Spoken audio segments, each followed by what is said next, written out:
Okay, 8:06. Ayun, good morning, magandang umaga. Welcome po sa Unfiltered DNA. Good morning. Taas sa energy parang hindi po yan. Ako po si D. At ako naman si A. Ayan, kami po ang mga kasama nyo sa podcast na ito. On a Tuesday morning, we're recording as live. Parang live pa rin. Live pa rin. And kami po nasa Cebu. Mga kanya-kanya namin bahay. Central Visayas. Hindi pa natutulog o may konting tulog pero parang ayaw na matulog. As a DJ, I'm Darren Isa. I have at least 2 decades of experience. So, gustong-gusto ko yung mga ganito, yung parang kinakausap ang audience, merong ini-interview, may question and answer portion. Kasi bakit? Marami tayong natutunan, marami tayong napipick up. While Coach A is the one and only international renowned life coach, Coach A! Hello, good morning. My name is A. I'm a transformational life coach and I've been doing life coaching for the past 4 years now. So I'm helping men and women, develop that self-awareness through inner work. Yun. So kami po, nahahanap niyo po dito sa social media. So available po yung mga pages namin, yung profile namin. Ako po, nakafocus mostly sa Facebook, while Coach A is focused on TikTok. Coaching. TikTok, TikTok video and sa Facebook. YouTube.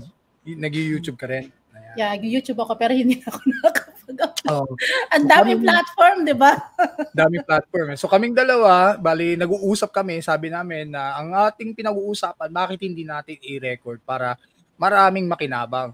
So from that one special day, naumpisahan ho namin itong ginagawa namin na podcast. And sabi natin, walang rehearsal, walang script, walang paperwork or sanayan. Basta anything goes. So kaya po namin tinawag Unfiltered DNA. The uncut version of podcast. Unedited. Hindi na mag-edit no? Kasi walang tulog. So welcome po. So wherever you may be, Luzon, Visayas, and Mindanao, kung nakikinig guys sa amin, ang ginagamit po namin na language is Tagalog. Pero ako po, marunong po ako mag-Cebuano. Marunong din ako mag-Cebuano. So hindi na ho kami pwede ibenta ng mga Bisaya. Tulis ni. Ako, makaintindi ko Ilonggo pero hindi ko kahambal. So yun, ayan. Pero ano po, since na ang audience po natin ay Cebu-based, so yan, gusto po namin na mag-umpisa from Cebu to the world. Ayan. Yes. Ayun, Bintag, Cebu City, Mandawi City. Ayan. So ini-invite and the whole province of Cebu. Ina-invite po namin kayo. So kung if you're from Luzon, from Visayas, from Mindanao, from all over the universe, kahit saan kayo, kung nagugustuhan niyo po yung mga topic namin, ang pinag-uusapan namin dito, please like, share, and kung mas mahalaga po sa atin yung comment Coach, di ba? Kasi mas makaka-pick up po kami ng kumbaga saan kayo nagre-react, ano yung mga questions na pwede namin masagot. At saka Coach, based on your trainings and life coaching experience for the last 10 years, ano ba yung talagang pinaka-main goal mo? What's that again? Parang based on sa training at saka yung life coaching na background mo, ano yung pinaka-main goal mo doon sa mga listeners natin, mga nanonood sa atin ngayon? Yes, of course. I want people, nagagaling ako dito sa panahon na I was really alone going through, the most difficult times in my life na I even think about giving up, no? And then, syempre, walang nagtuturo sa'yo, walang nag-guide sa'yo, walang nagsasabi sa'yo, mali yan, ito yung tamang gawin, or even someone who can, listen. So, it is really my goal to help at least one person not to feel alone while going through this, journey sa buhay nila, and be able to inspire people through my story. So, dyan talaga ako nagsimula. And then, I started realizing what my purpose in life is. So, dati tinatanong ko yung sarili ko, ba't ko pinagdadaanan ng lahat ng mga hirap na to sa buhay? Parang kulang na lang parang lahat ng ilista mo na pagdaanan mo, diba? But then I Kabit-kabit yung realized, struggle no? yeah, sabi ko, but then I realized, kaya pala, nung naintindihan ko na kung bakit, sabi ko sa sarili ko, kaya ko pala kailangan pagdaanan yun. Kasi magagamit ko siya dito sa purpose ko. Ito yung purpose ko sa buhay, to be of help to others. No, it took me a while to really know my purpose. So, when yun nga nag-meet tayo sometime 2015, 16 yata yun. Apo. Ikaw yung una talaga nagsabi sa akin, ba't hindi ka mag-life coach? Diba? So, ano yan, tumatak yan sa isip ko actually. And then you gave me a book, I read that. Syempre, magagamit mo yun kasi because of our line of work. And I've been doing I've been doing performance coach for the past 15, 16 years now because of our line of work nga. And then I realized na I can still do more pala. So I have friends who go to me, ask for advice, or just simply listen to them. And then natuto kong meron pala akong innate na skill to do profiling sa isang tao on how bakit sila ganyan, ba't sila ganito, ba't sila ganyan. So, I started asking, ano kaya yun, until I bump into a client who is a coach in Europe, no? And then, nag-work ako sa kanya, tsaka sa isang coach din sa Canada at author din. Nag-work ako sa kanila as VA. And then, part ng bayad nila sa akin is to do coaching. So, doon ko naintindihan na, may work pala na ganito. And then they encourage me really to, understand myself, what's holding you back para mailabas mo yung gusto mong gawin? Kasi meron kang gustong gawin sa mundo, pero hindi mo alam kung saan ka magsisimula. And then I have that coaching conversation with those coaches na, so ano ba yung ginagawa mo ngayon para matupad mo yung gusto mo? Sabi ko, wala, nagsusulat lang ako. And then sabi nila, may Facebook page, may Facebook account ka, yes. Lagay mo sa Facebook mo yung sa loobin mo, yung thoughts mo, yung stories mo. And then I started doing that. I created. Actually, hugot-hugot pa nga yung mga unang panahon. Alala mo? Parang sarili mo muna. Di ba? Hugot-hugot lang, di ba? And then, yung pala, na-discover ko, I think I'm also gifted in, writing. Kasi nagsusulat din ako ng songs before. But really writing, pouring out what inside my heart and what I'm thinking. And then, it became a purpose na to me na, okay, to write something that I was thinking that I might be able to help someone survive when reading that post. So I created my other page, The Inside Job. Kasi, what I understand is that everything na nangyayari sa buhay natin, yung mga chaos na nangyayari sa buhay natin, how we are as a person, it really has something to do with what we have inside us. No, talaga magsisimula yan siya sa dito ko anong meron sa'yo. And so I was able to put up that coaching business, The Inside Job. So yeah, that's my story, no. That's my journey. Ang purpose ko lang talaga. Yes, ang purpose ko talaga is so kahit man lang isang tao matulungan ko yun na makasurvive at hindi sila mag-go through ng challenges sa buhay nila na nag-iisa sila.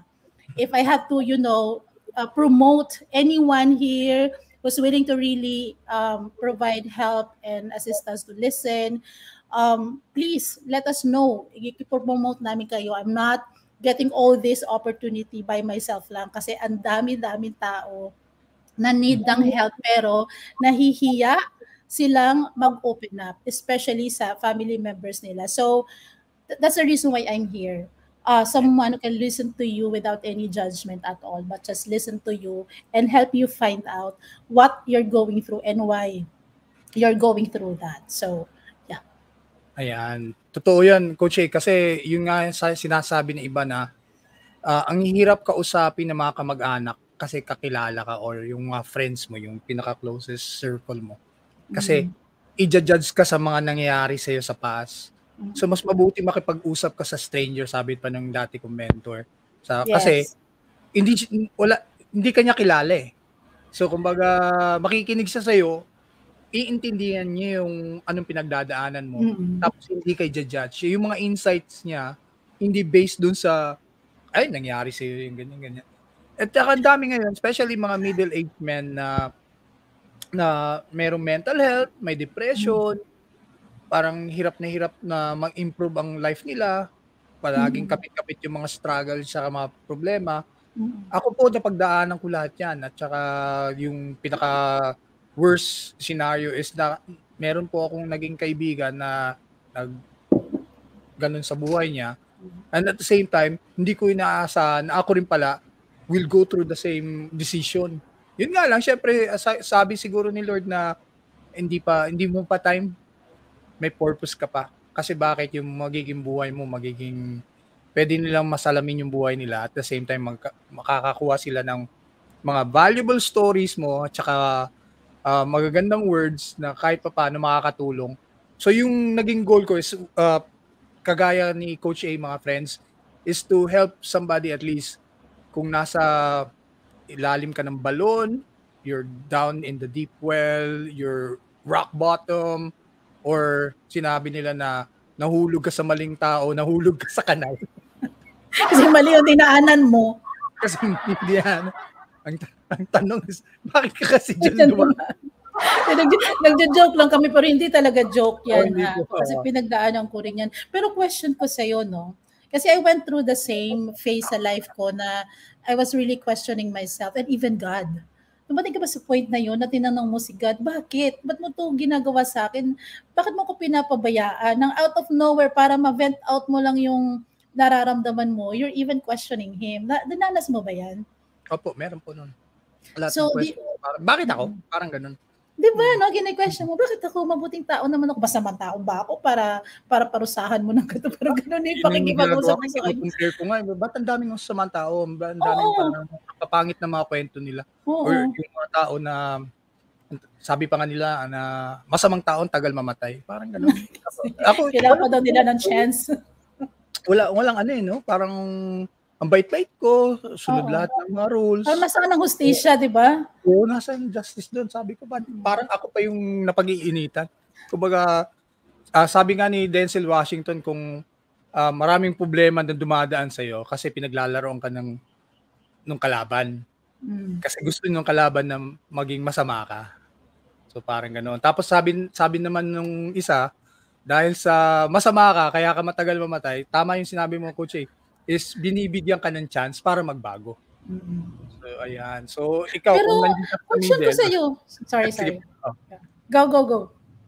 So, kung ikaw, nandiyan ka sa middle, di ba alam kung if you're going to the right, where's there's nothing left, or you're going to the left, where's nothing right. Okay. So, hindi mo rin alam yung direction. At least nandito kami ni Coach A to, ano tawag doon, point you to the right direction. Mas maganda yung ganun no? Kumbaga, bahala ka, ikaw magpunta. Tuturo kita doon. Hindi ka namin akakain. Minsan may mga, anong tawag doon, Coach, may mga emotional baggage ka, may mga anchor ka sa buhay na ikaw ang kumakaladkad kaya hindi ka nag-i-improve. Dapat, kagaya ng sinasabi ni Coach sa life coaching niya, dapat manggaling sa'yo. Para yun yung motivation at saka inspiration mo to change, to find your real purpose in life. Para maging ang word talaga doon is discover and find, no? Kasi coaching is not about giving advices. It's us asking you questions, right questions, provoking questions para ma-discover mo yung bakit mo, yung why mo. Ba't ka nagkakaganyan? Bakit ka reactive? Bakit ka very sensitive? Bakit ang hirap magsabi ng no? Ba't gusto mo nang tapusin ang lahat? Tatanungin kita, Ren. D. So, when you're going through that phase na parang you're thinking of ending things, what is it that you were thinking during those times? Yun sa akin, nandoon yun sa, kasi ang backstory nun is broken marriage, failure sa relationship, yung mga bata, kumbaga hindi ko maitaguyod kung ako lang mag-isa. So, naging helpless. Tapos, nung nag-open up ako, yung mga kakilala ko at family ko, sabi, problema ng family, hindi kami makikialam. Kumbaga, ayusin yung mag-asawa. Parang ganun. So, naging troublesome ako, hindi na ako makatulog, nandiyan na yung talagang depression, ayaw mo kumain. Yun nga lang minsan na kumain ako sa isang canteen or karinderya na umorder ako ng isang kanin, nanghingi ako ng sabaw, bumili lang ako ng isang hotdog. Kalahati lang yung naubos ko sa hotdog, yung kanin kalahati lang. Tapos pagkatapos ko pang kumain, nung naisip ko yung mga nangyayari sa buhay ko, sinuka ko pa. Parang ganun, walang hindi pumapasok sa loob. So talagang nangayayat ako, talagang ang pangit ng itsura ko, ang lalim ng mata ko and everything. And I was working in a call center, wala pa akong tulog. So lahat nag-follow.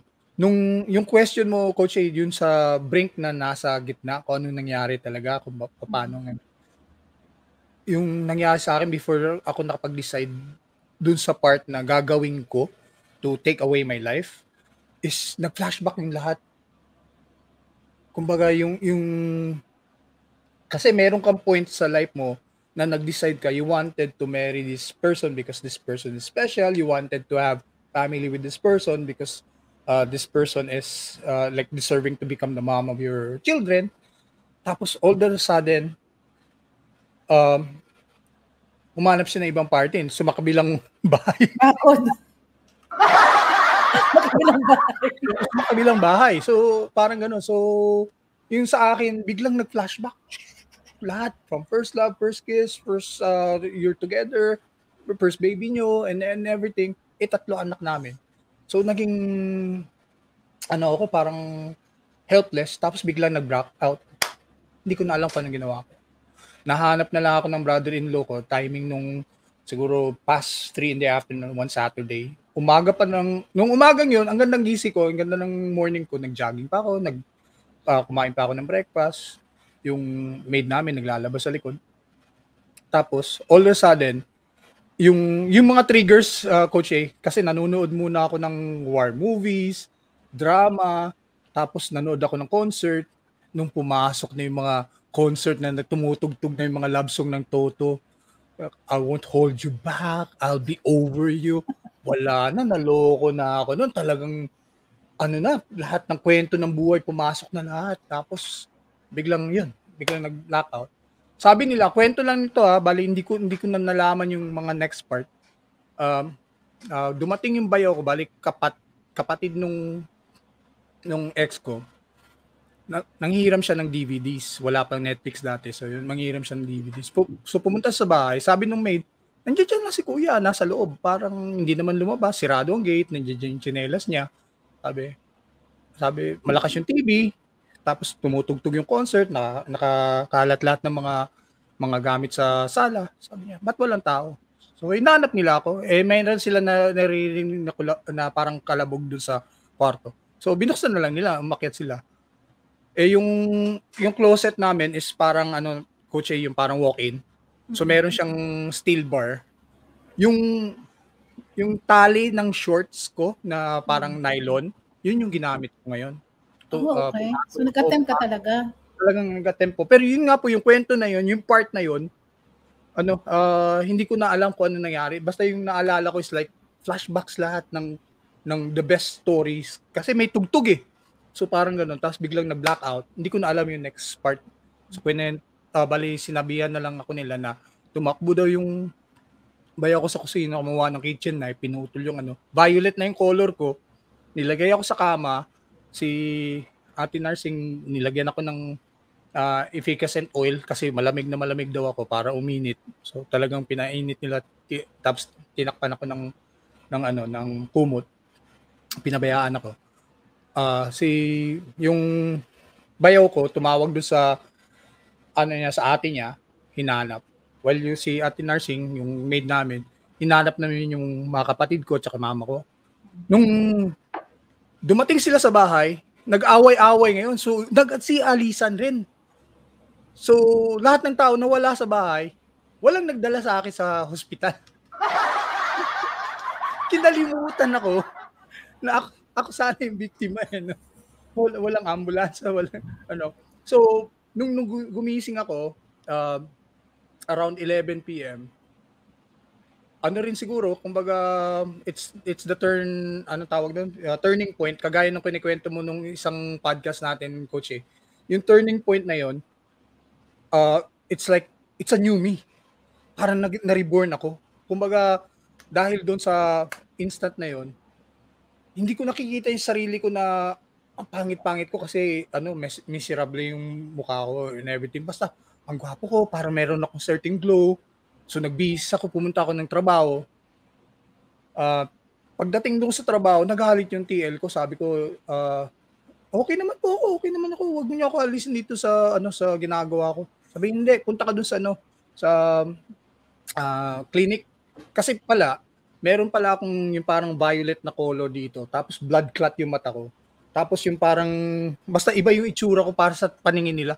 Pero yung sa akin, hindi ko nakikita yun. So parang din parang amusing. Sabi ko, hindi, para akong bagong tao. I'm so energetic. I would like to play basketball. Parang, buhay na buhay ako. Tapos, ang na-realize ko na wala yung parang begging part. Yung moment na parang, bahala kayong dalawa na basta umuwi ka sa akin, basta maging ka pa rin na, yung partner pa rin kita, misis pa rin kita, ikaw pa rin yung mga anak ko. Parang gano'n. Nawala yung begging part na yan. Parang, kaya ko to. Buhay ako, kaya ng mga bata. So, sa lahat ng So, yun nakakatawa. The following day, wala na yung feeling na parang, tawag yung loss, yung begging, yung the needing. Nawala lahat yun. Nawala yung, parang na-flush out lahat. And hindi ko alam kung bakit. Pero, again, ayoko po nung episode na yun, yung nag-blackout ako, o yung ginawa ko yun, in attempt ko, ayoko po nun. But yung binigyan ako ng second chance, Lord, na my purpose, hinanap ko yung sarili ko, hinanap ko pa yung parang answer to why I'm still here. Parang ganun. So yun po yung naging motivation at saka inspiration ko ngayon na pag nakikita ko yung mga nagpo-post sa FB, pagod na ako, or yung ayoko na, or yung pag nakikita mo yung mga pictures nila na dahil sa may boyfriend sa siyang iba, kinuha mo sarili mo, so parang ganun. Yun yung mga pagkakataon na sana habang buhay ka, napag-usapan natin yung problema. Pero totoo yung kagaya ng topic natin, bakit ang hirap mag-open up? So, Coach A, siguro narinig mo na ngayon yung kwento ng buhay ko. Yun naman yung tanong natin itatakil, bakit ang hirap nga ba mag-open up? Sa akin, before I throw the answer to you, yung sa akin, nung mga kapatid ko, sila mismo nagsabi na sa mga anak ko na wag niyong sabihin kahit nakikita natin si mami ninyo kasi problema nila ng daddy mo yan. Parang ganun. Ayaw nila makialam. Pati si mama, ayaw niya sabihin yung mga nangyayari na nakikita niya. Pati yung maid namin, na kahit alam pala, sinisecret sa akin. They're thinking that they're trying to protect me. Pero siguro kung kakaumpisa pa lang yung kalokohan na nangyari sa kanya, sana, naputol na. And at the same time, yung mga friends naman niya na nalaman na may ganun pala, may third party, kung nakapag-open up sila sa akin, hindi sila nahiya, sana at least na nalaman ko rin na ganito pala yung reason niya, ganyan. Kasi naging blame game na po yung nangyari. So yun, so talaga in life, kahit nung estudyante ka, growing up, minsan ang hirap i-open, kahit sa best friend mo, hindi mo nga ma-open yung mga pinagdadaanan mo. So, Coach A, yan. Yun yung tanong natin for today. Ito po yung topic natin. Episode 7, bakit ang hirap mag-open up?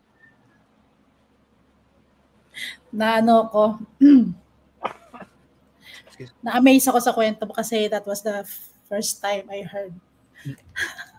Sorry, na-emotional ako. Edit mo na lang ba? Okay pa. What were you thinking? Anong thinking mo sa self mo when you heard those music and you decided, no? Yung gawin mo yan, tali mo yung leg mo. What were you thinking about yourself? Were you blaming yourself during that time? Siguro may blame, pero during that main point, ang naalala ko yung talagang nung nag-flashback, yung iyak lang na wala nang sound, Coach A. Talaga. Pain na hindi mo mailabas, hindi mo ma-express. Then, all of a sudden, siguro napagod na rin yung katawan. Blackout. Hindi ko alam kung paano ko tinanay. Nag-give up ka na lang, no? Hindi ko alam lahat. Paano akong napasok sa kwarto, hindi ko na, syempre may nanunood ka, no? Bakit ka umakyat doon? Parang ganun. Sinong, anong black magic ang biglang naging clouded ka tapos dinala ka doon, parang ganun. So, siguro, siguro, kumbaga, dapat kasi, sa akin, as a Christian, dapat uunahin mo si Lord, kumbaga, hingi ka ng tulong agad, Siguro during that time, yun yung nakalimutan ko rin. If I'll look back and if I'll have that opportunity again, I'd rather have like a day na we go to the church together as a family, na kahit meron kayong pinagdadaanan ng wife or partner mo or girlfriend mo, meron kang kakausapin na parang mentor or somebody na a wiser person, or yung kahit yung ninong at ninang nyo sa kasal, or mga parang to seek counsel or advice. Oo, parang ganun, to at least marriage counseling, or yung kahit yung financial na problems niyo pinagdadaanan nyo, or kahit kung meron man siyang blame nasabi kasi DJ ka, ang daming chicks mo, parang ganun. Sana napag-usapan nyo, na open up. Mahirap i-open up rin sa kanya. Kumbaga, mami, may problema ka sa akin. Tapos bigla ka na lang babanatan. Rin ako dun during that time, parang tormented ako dun sa niya meron siyang yung tongue-lashing. Ano ba tawag doon, coach? Nagnanag. Oo, nagnanag. At saka yung mahirap yun sa kanya kasi yung verbal abuse yung yung ginagawa niya. So, minumura ka ng Bisaya and everything. Sabi ko, because she doesn't know how to deal with her own pain. Yun yung problema dun. So, yung tinatanong mo sa akin dun sa part na anong feel ko, anong iniisip ko, nawala na ulatan. Pero yung few weeks during that depression period, yun nga yata, ang dami kong naiisip dun. Yung part na dapat sana, before ako dun sa episode na attempting, dapat meron ako nakausap na kahit team leader or uncle or yung parang kuya na big brother na napagsabihan. Ang hirap i-open up kasi feeling ko parang problema ko to. I can handle this. I'm already a big boy. Tapos during that time, yung father ko naman, hindi ko naman makausap kasi busy rin siya sa mga ginagawa niya sa buhay. Yung sa mama ko naman, hindi ko naman ma-open kasi kagaya ng sinabi ko kanina, sila rin mismo, meron pala silang nakikita ng mga evidence at saka mga pangyayari. Hindi nila open sa akin kasi ayaw nila ako masaktan. They're trying to protect me, which is baliktad sana. Sana kahit na-tolerate, hindi na protektahan. Somehow, di ba? Somehow naging parang naging passive sila, na-tolerate yung mga pangyayari. Hindi na tuloy naputol. Sana naumpisa na sana, like kung yung relationship nung being unfaithful is like 2 years or 3 years ago, di ba? Dapat, alam ko, hindi ko alam kumbaga. Did you question yourself, bakit na ginawa yun? Was it because of you? Naisip mo ba yan at some point? Hindi rin kasi, may naririnig ako ng mga kwento, pero syempre kasi sa line of job ko, rin anong tawag doon, may pagka-promiscuous rin yung buhay ko dati kasi hindi rin naman ako God-fearing dati. At saka nung nagkakilala kami, hindi na rin kami yung first sa isa't isa. So parang ganun. So naging anong tawag doon, coach, parang siya na lang yung nagpuno sa mga pagkukulang para sa akin na hinahanap ko sa ibang tao. While ako yung nagpuno doon sa hinahanap niya sa tao. So trauma band ang nangyari. Oo, so nung masaya yung first 10 years Kaya nga yung mga kids ko, maaga silang dumating sa buhay ko. I was 19, I got my eldest, and he's now like 28. So ang bilis ng panahon, kumbaga may family na rin siya. Yung second is now 25, yung third, yung daughter ko, is 22, 23. So ang coach, kumbaga, nung first 10 years, happy naman nakikita ko yung family, pero siya naman yung parang nagbubuhay rin sa amin kasi yung trabaho ko sa DJ, maliit lang sweldo, magra-racket lang. wala on the weekend kasi nagsho-show sa provinces, nagmi-mix, nag-hosting. So, sabi pa ng isang best friend niya na yung hinahanap niya sa isang lalaki, partner, or the person na magpupuno sa kanya, hindi niya makita sa akin kasi wala ako. Pag nasa bahay naman ako, since naka part-time DJ ako tapos full-time call center, pagdating ng 8 o'clock, alis na naman ako ng bahay, which is kakarating lang niya from the office, nagtatrabaho siya. So wala kayong time mag-usap? Walang time magkasama kami. Tapos on the weekend, magsisimba sila, Sunday morning, sabihin na natin. Ako naman, yun yung rest day ko. So, nasa bahay lang ako. It's either I watch basketball, play basketball in the afternoon, or I play PlayStation. So, talagang wala yung focus dun sa relationship. Yun yung naging kulang. So, kung sa tanong mo, ano bang mga naging problema ko, ang laki na naging problema ko. Ang laki na pagkukulang ko rin eh. Hindi ko Have you forgiven yourself? Opo, yun ang pinakamaganda dun.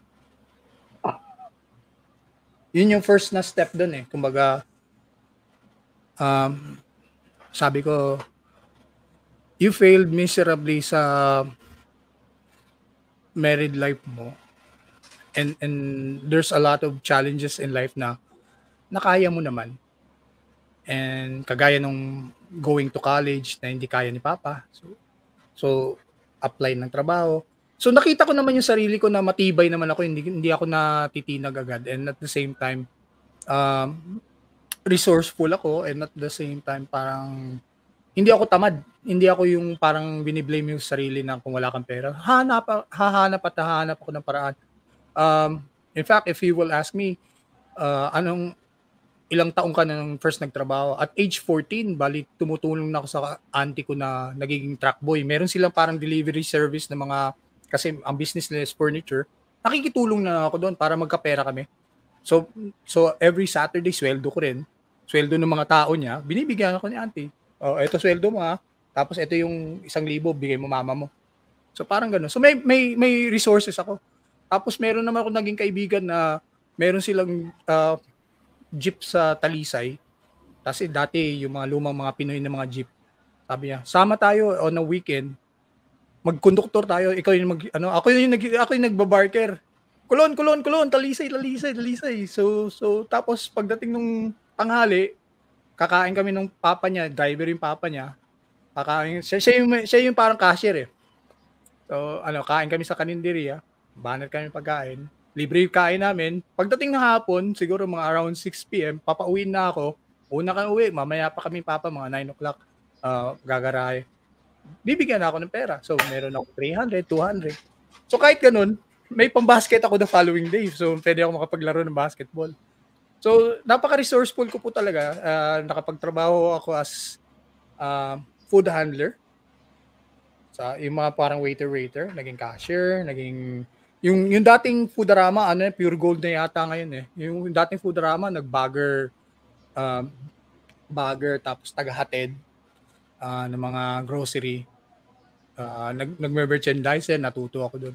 Hanggang sa naging merchandiser ako nung pag-open ng SM. So, ang dami kong naging trabaho. As in, kasi ang alam ko, hindi reason yung pagiging wala kaming pera. Kasi yung kay Papa, siya, painter. So, kung limited yung, yung, tawag doon, resources niya, wala kami pera for the entire week. So, ang ginagawa ni Mama, bali siguro kay Mama side na yon, si Mama, hahanap siya ng friend niya, meron ka bang longganisa dyan, tosino, ibebenta ko. Ibebenta niya. So, ako yung utusan niya, dalhin mo doon kay auntie mo, dalhin mo doon sa kapitbahay natin, dalhin mo. So, nakikita ko yung pagiging resourceful niya. Or yung meron mga makeup, uso naman yun no? Yung mga lotion.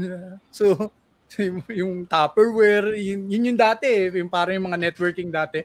So sa ganun, nakikita ko, siguro doon ko namana yung pagiging resourceful at hindi natatakot na mawala ng pera kasi alam ko magtrabaho. Hindi naman ako nahihiya. Sabi ko, okay na may tsura ko. Yung iba nga, natutuwa pa, uy, ikaw nagdadala ng ulam namin. Ayan, sige. Pautang po ni Mama. Ayan. So, dagdagan yung pa ate para sakto 100 na. Huwag na kayong magpi-50-50 dyan. So, parang ganun. So, may mga paraan. Hanggang sa, ayun,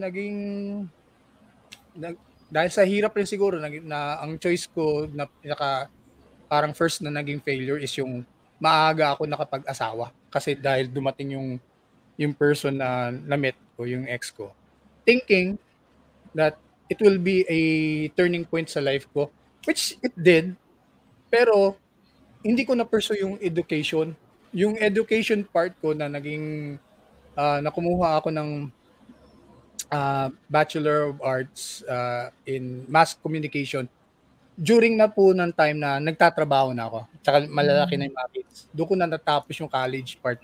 Kasi yung first part na ng after graduation high school, yung 2 semesters doon, bali 2 years na dalawang semester, na ang kinuha ko is computer science at saka parang IT information. So yun kasi yun yung uso dati, yung mga computer nagfi-fix. Tapos floppy drive pa yung ginagamit nyo. So old school na talaga no. So pag nawala yun. pag nawala yun, wala na yung project mo. Pag napasukan ng virus, wala na. Wala na. Have you forgiven her? Opo, napatawad ko na po. First, kagaya nung tinanong mo kanina, nauna mo bang napatawad sarili mo? Napatawad ko sarili ko siguro mga couple of years before that, couple of years after that pangyayari. Opo. Kumbaga, it takes time talaga, no? Oo, hindi po healing takes time talaga. Kasi nung sabi ko nga, na-reborn ako, na-renew, nawala yung hinahanap ko, naging mayabang naman ako noon kasi parang nakakuha ako ng second energy. So feeling ko, kung meron ka, hanap rin ako. So yun yung parang promiscuous na na part ng life ko. Na yun naman ang nakikita ngayon ng mga tao. Bakit may kasama ka? 'Di ba kasal kayo? Parang ganoon. So naging mayabang, naging parang bold, tawag doon, yung parang aggressive. And at the same time, wala na akong pakialam sa kanya. Sabi ko, meron naman siya pina-partner. Bahala na rin ako dito sa part ko. Pero, na-realize ko naman, dito nag-umpisa yung patawad na masasaktan yung mga anak. So, sinabihan ko si mama, ang ginagawa ko, kaya po ako nagde-dating, sabi ko, kasi hindi ko na ma-save yung marriage namin. I would like to find somebody for my own. Pero ayaw ko naman po mag-uwi ng flavor of the month every month na nakikita ng mga anak ko na ikapapangit to sa kanila. So kung pwede, makahanap ako ng sarili ko na gusto kong maging partner, at least meron ako kausap. Yung merong person na pwede ka mag-open up. Yung parang confidante, parang gano'n. Friend mo. Oo. So parang after 2 years, doon ko na-discover yung person na yun. Binigay yun sa akin ni Lord. Nung natuto na ako na magpasalamat sa kanya, at the same time magpatawad sa sarili ko, na-appreciate ko na yung kahit yung mga anak ko walang mama, pero si mama yung tumayo, yung mother ko mismo, si Mamu, siya yung mismong tumayo as mother nila. Sabi ko, hindi ako magsisisi kasi okay naman yung disiplina ni Mamu sa akin. Sabi ko, so definitely kung paano niya ako pinalaki, na-survive kami kahit ganito lang kahirap sa buhay. Sinurvive niya rin yun. Yung paghahatid sa ng mga anak ko habang ako nasa trabaho. Siya yung naging role nung as the mother. So, Mamu, shout out sa iyo Love you, Mamu. Thank you very much. So, Hello, Mamu. So, siya yung pinaka-importante na part sa buhay namin. Ang swerte mo rin, no? Kasi may Mamu ka na. Nilagay po ni Lord dun kasi ang importante nangyari, yun Importante ang support system. Ang nangyari, nawala na maaga si Papa. So si Mamu ngayon, para hindi siya maging malungkot, na-focus naman niya doon sa mga grandchildren niya. So para naging kami nagpunuan together. So ako yung naging head of the family, pero si Mamu yung matriarch. Authority. Nanay ko pa rin. Hindi kagaya ng asawa na timbang kayo. Kung ayaw mo, ayaw ko. Pag sinabi niya, dapat ganito, ganyan Opo, ma. So, mama no? Yes, ma. Yes, ma. Hindi mo pwedeng baliktarin yung gano'n. So, while doon sa mga anak ko, kahit sabihin na natin, dinidisiplina, kinakausap ko. Pero pag sa kanya, ayan, matriarch pa rin, queen pa rin yung dating doon. Bakit ayaw nyo mag-aral? Bakit nanonood kayo ng TV? Patayin yan! So, turn off the TV. Sabi. So, Hanap sila. Can you honestly say that nandun ka na sa point ng life mo na happy ka na, or Opo. Yeah. Kumbaga naging complete. 2 years ago, bali, dinedicate ko na rin yung life ko kay Jesus Christ. So, bali, nakahanap ako ng magandang organization. So, doon na rin po ako nagkaroon ng parang mentorship na na-realize ko rin po na ito po pala yung purpose ng mga struggles at storms from the past. Kasi po pwede ko pong maituro doon sa mga single dads. Pwede ko rin maitulong doon sa mga troubled husbands. So ang laki ng purpose, ang laki ng parang circle. Tapos ito pong ginagawa natin, Unfiltered DNA, umpisa pa lang to sa parang tawag doon, isang bukal or tawag doon. Isang step, or kasi parang rin yan yung river na isang kanal. Nahulog na naman sa kanal. Isang flow pa lang to. Hindi ko pa nare-reach out yung mga single dads, troubled middle-aged men. Ang dami kong matutulungan sa purpose na ginagawa natin to. Kasi yung iba, hindi ma-express. So, ang mangyayari, it's either malululong sa drugs, sa babae, masamang sigarilyo. yung mga ganyan, yung troublesome life, crime, inom, alcoholism, or they just simply take their life away. Oo, yun na ganun. Tsaka yung ang mangyayari sa kanila, it's either na nandiyan dyan sa isang tabi na binubuhay ng pamilya nila kasi gusto pa rin love siya, di ba? Kumbaga, pero wala na siya, miserable, wala siyang direksyon, walang spirit. At I'm so happy na hindi ako naging ganun. Who do you think help you, or what do you think help you? Siyempre, si Lord God, Jesus Christ, Holy Spirit, pumasok po lahat and everything like that, and nagpapasalamat rin ako sa tao na nagmamahal sa akin. I found that person na nagbigay sa akin ng chance na the same love that broke your heart, it will be the same love to heal you. Tapos yung si mama ko, at least nandiyan pa rin na, kaya natin to kahit paano, kahit ako mag-isa na lang ako.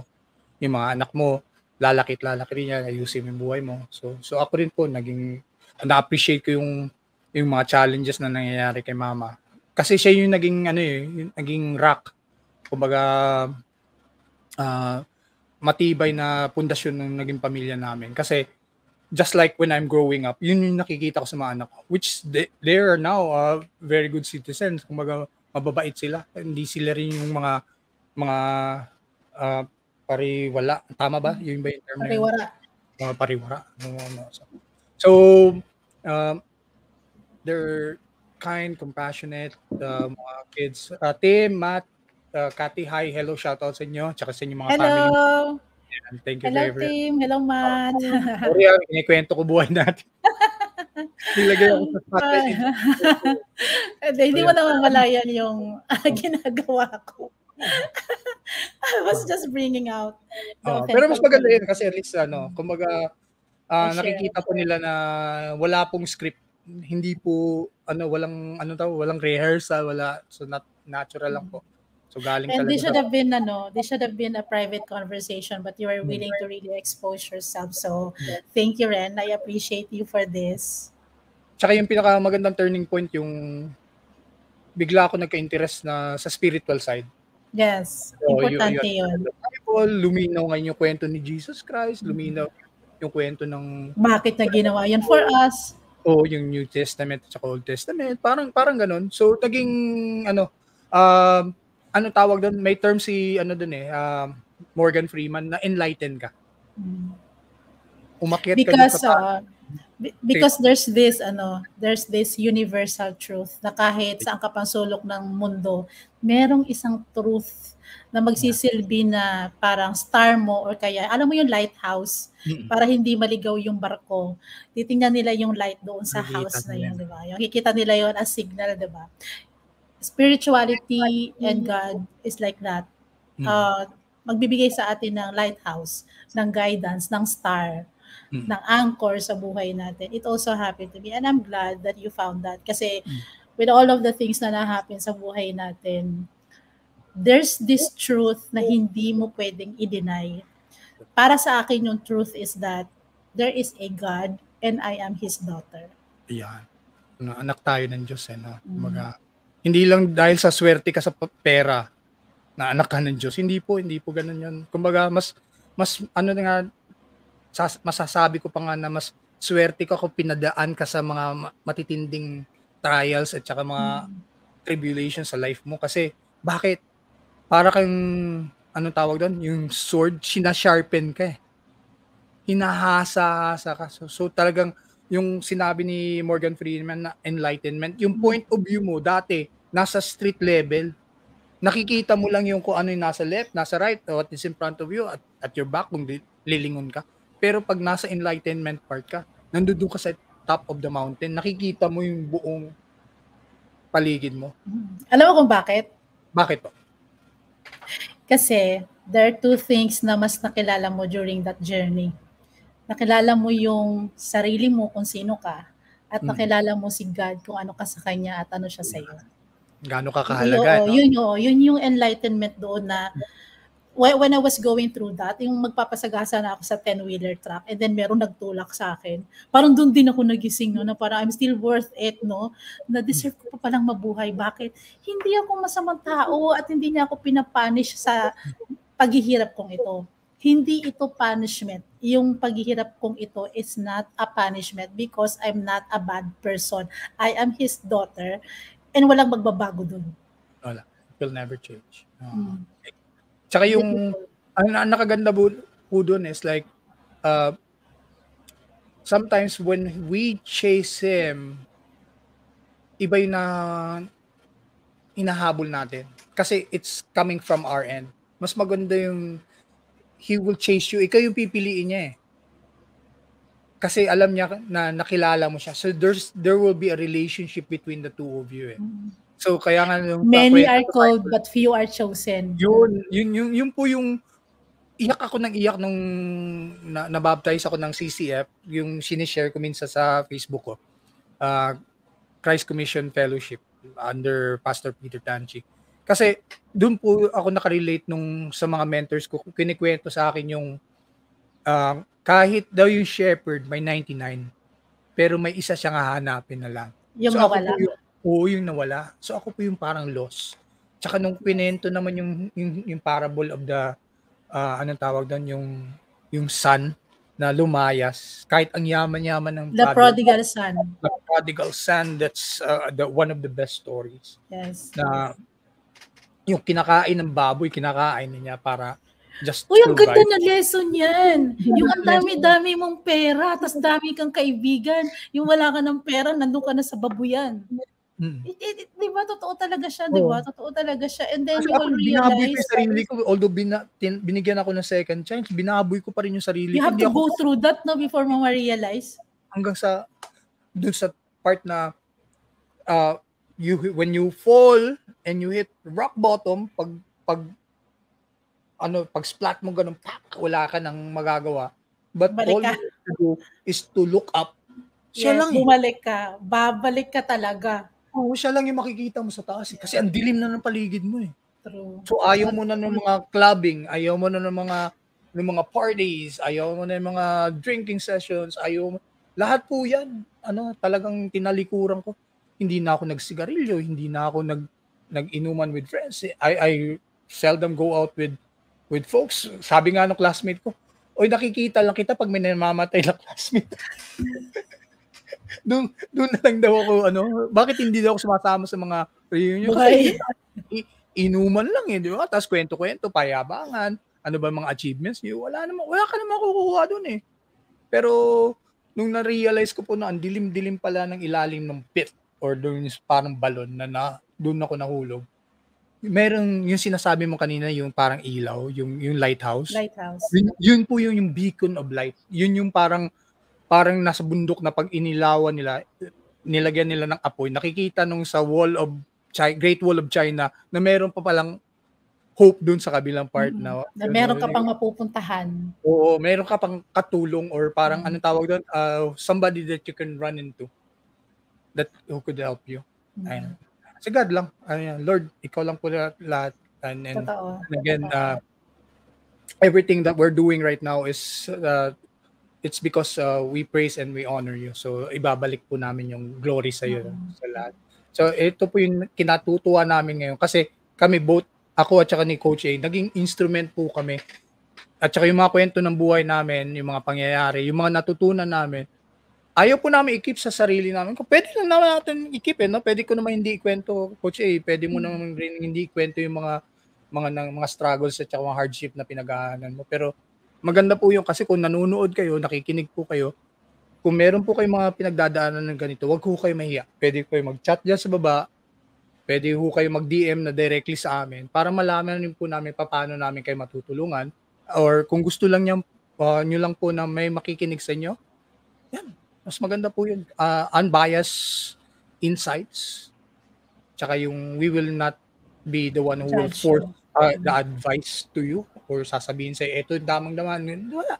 We will point you to Him. Hanapin nyo muna siya. Kagaya ni Coach, sabi, patawarin mo sarili mo because it's an inner job, no? Inner work, yeah. Inner work, ayan. It's an inside job.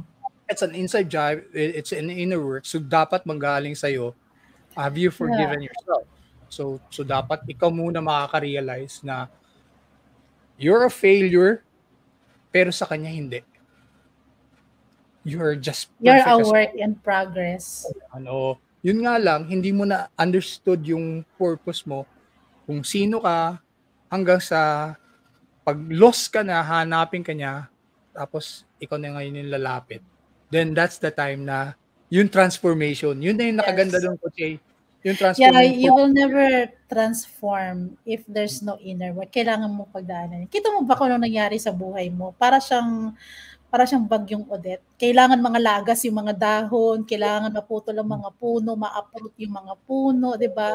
Because sisibol yung napakagandang scenery. So ganyan nangyari sa life mo, 'di ba? Parang yung kwento ni Job. Alam mo yung kwento ni Job? Mas maganda yung kwento ni Job, talagang yung lahat nawala sa kanya. Tapos bigla kinuha. Pero binalik sa kanya 100-fold. Ang pinakamahirap doon, Coach, parang hindi ko makakaya yata yun doon, yung challenge na pati yung asawa niya sabi, you curse God, parang mamatay ka na. Yes. Diba? Tapos yung suffering mo. Challenge ka. Pero tapos, yun nga, that is the most beautiful thing that will ever happen to you. Yung pagdaanan mo yung sobrang hirap sa buhay na feeling mo, there's no way out. Alam mo na lang yung way out mo, no? Pero no, that was actually the most important event that will happen in your life. Yung tipong parang tumingin ka doon sa kanan, wala na ng pag-asa. Sa kabila, wala na ng pag-asa. Kasi parang wala ka ng pag-asa. Eh, sabi mo, di ba, nag-blackout ka. Wala na, hindi mo na alam kung ano nangyari. Kasi sinaluka na niya. Alam mo yung footprints in the sand? Opo, yan, maganda yan. Diba? Poem po yan dati yata yun. Yes, it's a poem. And nung una makikita mo, dalawang footprints, no? Tapos bandang huli, nung nagsasuffer ka, isang footprint na lang pinabayaan mo ako. Bakit gano'n kung kailangan kita, pinabayaan mo ko, yung pala, buhat. Were there only one set of footprints kung kailang hirap na hirap? Yes. Tapos doon ako umiyak sa pagkasabi niya. Ako din, grabe. Kasi karga kita eh. And that's when you realize na there is a God. Akala mo ikaw yung naglalakad mag-isa. Hindi. Karga ka na. So every time, Coach, during that time, yung transformation time, anything challenges me on a day-to-day basis, lahat pinapasa ko sa kanya. Kumbaga, ayun, ako na yung bagong anak mo eh. Kumbaga, I'm the new you. Yeah. May problema ako sa bills. Ayan, si Bills at saka Judith. Alam mo kasi na magagawa mo ng paraan kasi hindi ka, alam mo yung relationship with money, dati kasi ganyan din ako, yung parang, may bilo ko papayaran, may due date na, ngarag na ako. Pero ako, sasabihin ko na lang, no, hindi ito pababayaan. May darating na means. And dumarating lang siya. Dumarating lang siya. So, hindi ako nag-worry. So, yun nga, may siguro last question sa'yo. What's the hardest part of that journey ang masasabi mo talaga na sobrang hirap para sa'yo?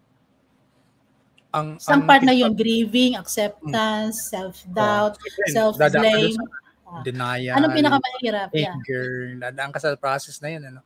Ang pinakamahirap, yung binisita ko yung nagkasal sa amin na pare. Monsignor Villarojo, hello po. So, ayan. Bali, friend siya kasi nung ex ko. So, siya yung pinakamahirap na kausapin. Sa kanya ko po naitanong yung ano. Pero ito, tapos na yung episode ko na, Coach Ea. Tapos na yung chapter na ano na. So, kumbaga, malakas na ako, pero naghanap pa rin ako ng direction. So, siya yung pinaka-first na person. Sabi ko, I'll talk to a holy man. I'll try my best. So, pumunta ako dun sa ano, ano bang area yun dyan? Nakalimutan ko tuloy. So, pinuntahan ko doon, hinanap ko siya. Sabi ko, konti lang, kahit 5 minutes, alam ko busy ka. So, ang tanong ko lang as, ano pwede kong magawa? Pero ang hirap kasi i-open up yung kwento mo eh. Especially bago pa eh. No? Kumbaga parang sugat pa lang na, kagaya nung dinidescribe natin one time na meron kang wound, tapos tinakpan mo lang ng band-aid or nagdi-dressing ka lang on the day-to-day basis. Pag binuksan mo ngayon yan, ang hapdi-hapdi niyan eh. Tapos sariwa pa eh, no, di ba? So yun yung hindi pa naghihilom yung sugat. So inopen up ko sa kanya, sabi ko kasi ikaw, you're a man of God, ano po yung pinaka-best next step ko? So sabi niya, alam mo, ang ganda ng kwento mo. Ikwento mo sa lahat para maghilom ang sugat mo. I-expose mo. Uy, napaka-simple lang yung binigay niya sa akin. Sabi ko, ibig mo sabihin wala kang advice na ibibigay sa akin. Hindi, kwento mo lang. To a stranger. So lahat ng mga nakikilala ko during that time, up until now, kagaya ninyo, hindi ko ako kayo kakilala, pero kinikwenta ko kayo sa buhay ko. Parang maalaala mo kaya. Maalaala. You know why it's no longer painful? Bakit pa? Magaling ka na. Somehow magaling ka na. There would come a time na maaalala mo yun, pero the pain is lesser than you've experienced. Hindi ko na nga napifeel yung yung kirot. That's good. Oo. Kasi nandun na yung full acceptance, nandun yung forgiveness, you took time to grieve. Alam mo yun, lahat binigyan mo siya ng panahon. And now, ngayon, bumabawi ka na sa self mo. So, you're free to tell it to everyone. Siya yung pinakamatagal na, Coach A. Siya yung pinakamatagal na na-forgive ko. Kasi nakikita mo yes, yun na talaga yun. No? Yung the other person who hurt you, yun yung pinakamatagal mo. Sobra. Ako, di ba, 10 years bago ko napatawad. Grabe, sinayang ko yung 10 years. Napatawad yung sarili ko, pero kung pwede, she's out of the picture. Kahit anong ano. Yes. Sana wag na lang siya patawarin, no? Pero ganun. Hindi naman para sa kanya yun eh. Yun yung na-realize ko. So sabi ko sa mga kids ko, still love mommy. She's not who she was, but love her as who she is. Kumbaga, siya yung mama mo eh. So yun yung sinabi ko. So nag-iyakan sila. Tapos sila naman ngayon yung nag-open up sa akin kasi nakita nila okay na ako. So meron pa pala sila karga-karga. Up until now, I think all those 3 kids, dahil sa every time na magkikita kami, nagkikwentuhan kami sa kwento ng buhay namin, meron pa rin silang yung parang hold back na parang ayaw ko makinig sa side ni Papa kasi baka bias, parang gano'n. Pero pero sila mismo, sila yung nag-open up. Alam mo pa, Dad, na pinagalitan mo ng nursing, yung katulong namin, na nawala yung mga t-shirt mo, yung mga gamit mo sa bahay, yung mga kasi binigay dun sa third party. Sabi ko, ganun ba? Ba't alam nyo? Ikaw hindi mo alam.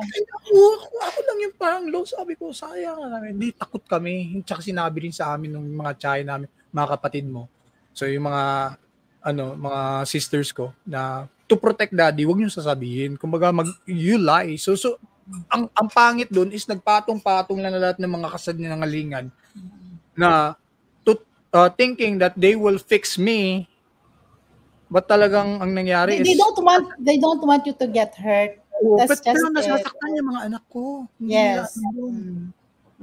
Yung sa side nung pinuntahan ko doon sa bahay, sa side ng ex ko, question ko sa kanila, hindi kayo naaawa sa akin. Kasi alam ko, ginawa niyong kaibigan yung third party. You drink with him, you enjoy whatever he's bringing to the table. Tapos, pero hindi kayo naawa sa mga pamangkin niyo. Talagang pinamukha ko sa kanila. Wala silang nasabi. Walang nakapag-open up. Walang nakapag-sorry nga eh. Oo, yun yung pinakamasakit doon. Kasi they're trying to protect. Thinking na they're protecting the kids. Yung mga kids naman, as they grow up, siguro na-realize na rin nila at the same time, syempre mami They will nila. know. They will know. Na-forgive na rin nila. O ako, kung meron kasalanan sa kanila, na-forgive na lang. Kasi okay naman yung relationship namin, each and every one of them. Hi, Tim, Matt, Kati. Ayan, so sila mismo, all of them are God-fearing children. So ngayon, meron na sila mga families. So meron na sila mga challenges sa sarili nila. So out of nowhere, ang nangyari sa akin, uy, binata na pala ako. O kasi wala na sila doon sa mga benefits ko eh. Kasi above 21 na. Si mama naman, hindi ko na mailagay doon sa hierarchy ko kasi dapat wife, anak, para ma-benefits yung mga ano. Sabi ko, ay, solo na pala ako ngayon. Solo flight na pala ako ngayon. So, naging mas magaan. Wala na akong burden, Coach A. Naging kumbaga, nung pinasa ko lahat kay Lord, sabi ko, Lord, sa'yo na yung problema na yan. Ayoko na wala na ako. Bahala yung problema sa akin. Oo. Yung sinasabi na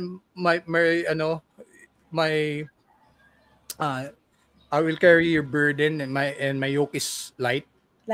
So, parang ang gaan-gaan ng life ko. As in, nung napatawad ko siya, napatawad ko yung sarili ko, napatawad ko whoever na nagkamali in between, or kahit yung mga kamag-anak ko or mama ko or mga kapatid ko na hindi nagsabi sa akin na, oy, alam nyo pala, ba't Di mo lang ako sinabi. Kahit man lang bulong mo sa akin. Oo, ngayon ko lang susumbatan. Because those people love you. Oo. They're probably nandun sila.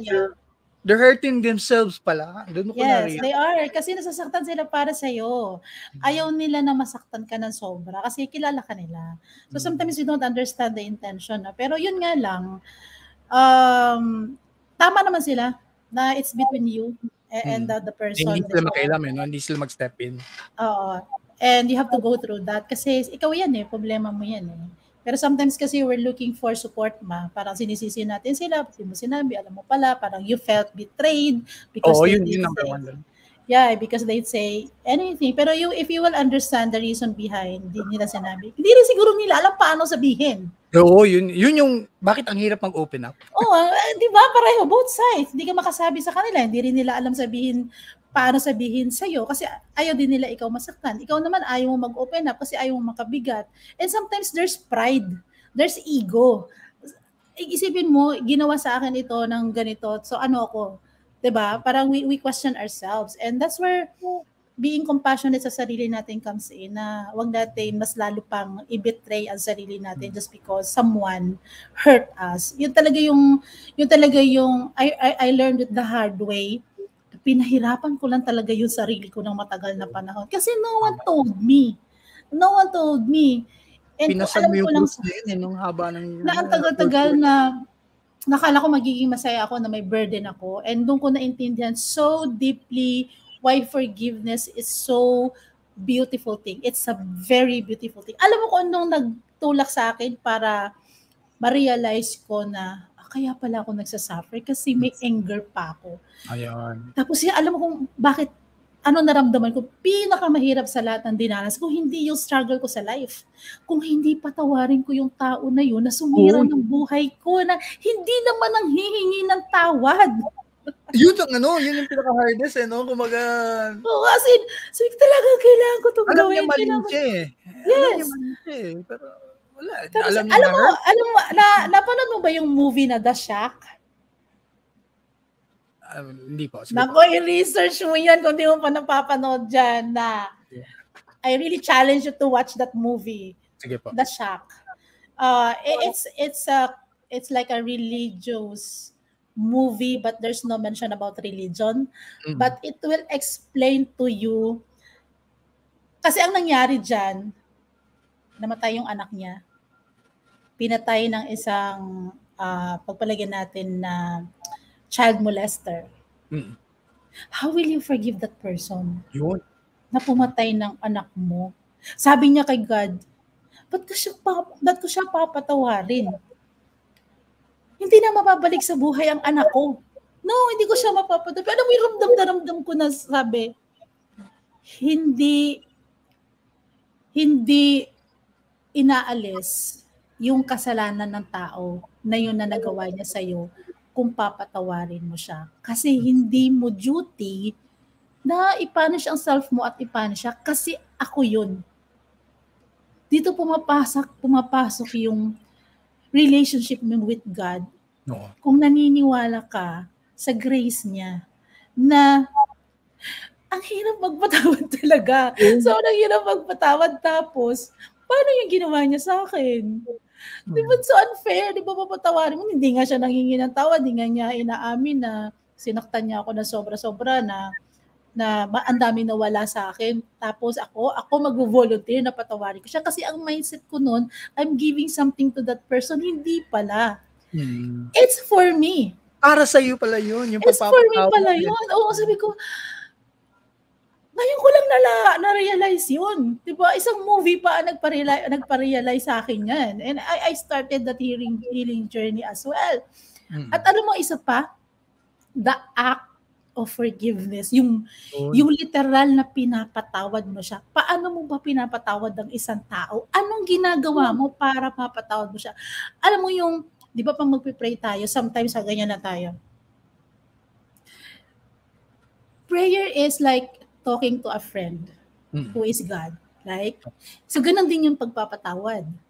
You talk to that person. You visualize that person na nasa harapan mo and you talk to that person at sabihin mo yung pangalan niya nang naririnig mo yung sarili mong boses and you're telling that person, hey, mom. It took me 3 days, a week yata to process kasi hanggang, mom. Hanggang dyan lang yan. Ayoko.